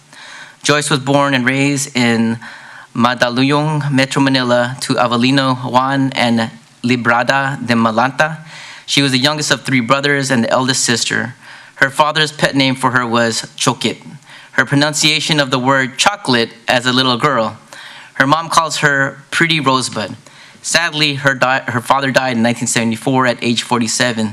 That same year, Joyce, along with her mother and brother Bonnie, migrated to Canada upon the petition of her eldest sister, Zenny. While in Manila, she attended St. Paul College Elementary School in Pasig and continued at Central Spirefold Elementary School in Halifax. Later, Joyce and her mother returned to Manila, where she attended high school at St. Paul College, New Manila, in Quezon City. Upon completing her high school, they both returned to Canada, where they stayed until Joyce returned again to Manila in 1994 to join her brother Bonnie, who resettled in the Philippines a year earlier. In January 1995, she met her soon-to-be life partner, Alan S. Manalo, during his first visit to the Philippines. Alan was born in California and was introduced to Joyce at the Blue Cafe, a gay bar in Malate, Manila, where he hung out with other Filipino theater artists. At their first meeting, Joyce was not at all interested in Alan, politely shaking his hand like it was a wet noodle. With the help of Melvin Lee, a mutual friend, Joyce attended a pre-Valentine party he hosted called the Lonely Hearts Club. At that party, Joyce gave Alan a chance, and the two hit it off immediately. After a whirlwind romance of several dates in the period of a week, Alan left for San Francisco with a promise of seeing Joyce again. They both kept in touch via letters and phone calls, with Alan racking up a huge phone bill. He asked Joyce to join him in San Francisco and purchased a one-way ticket with the rest of his savings.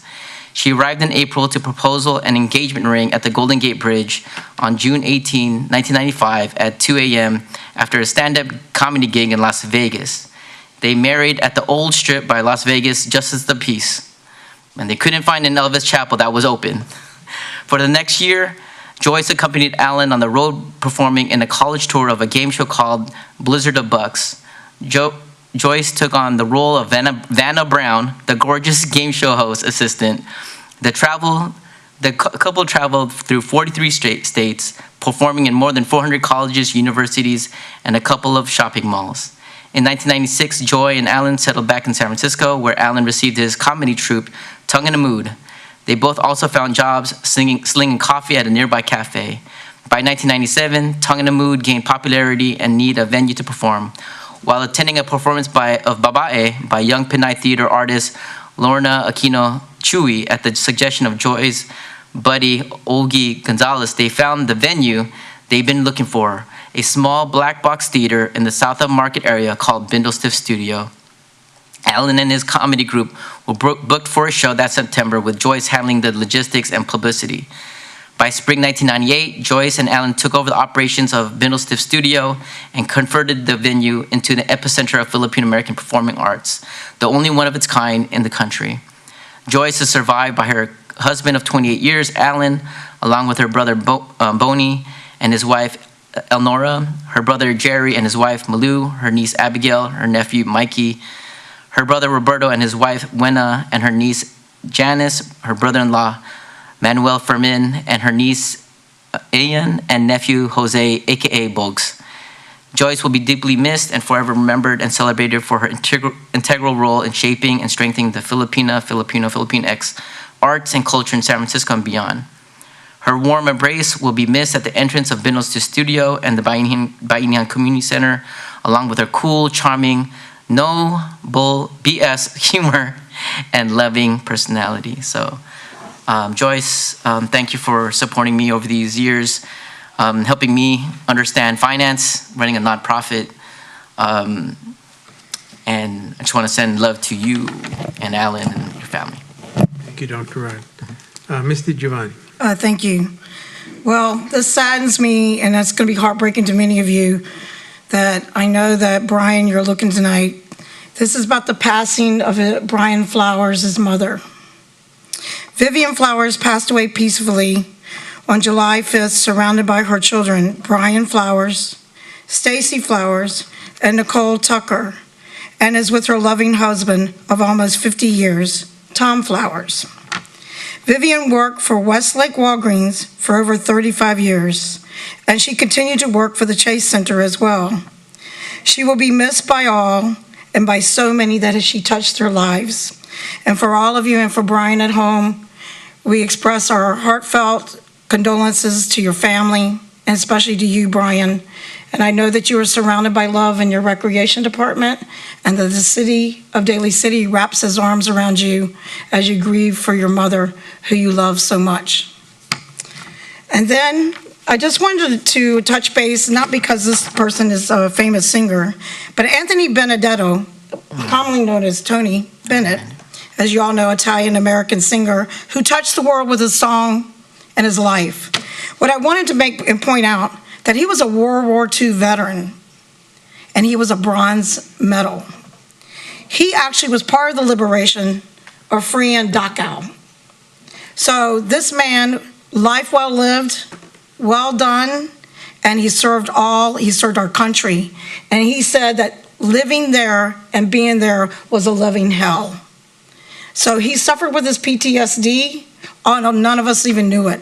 So that with all those memories, we need to respect and honor our World War II veterans, because there are very few of them left at age 96. So thank you very much. Condolences, and to yours as well. This time also, we'd like to adjourn in memory of Lilia Rosa Machado, who is the sister of Yolanda Rosa Plietes, an employee of Daly City.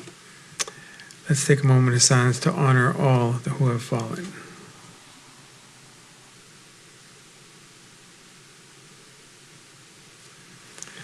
All right, this meeting is adjourned. Thank you.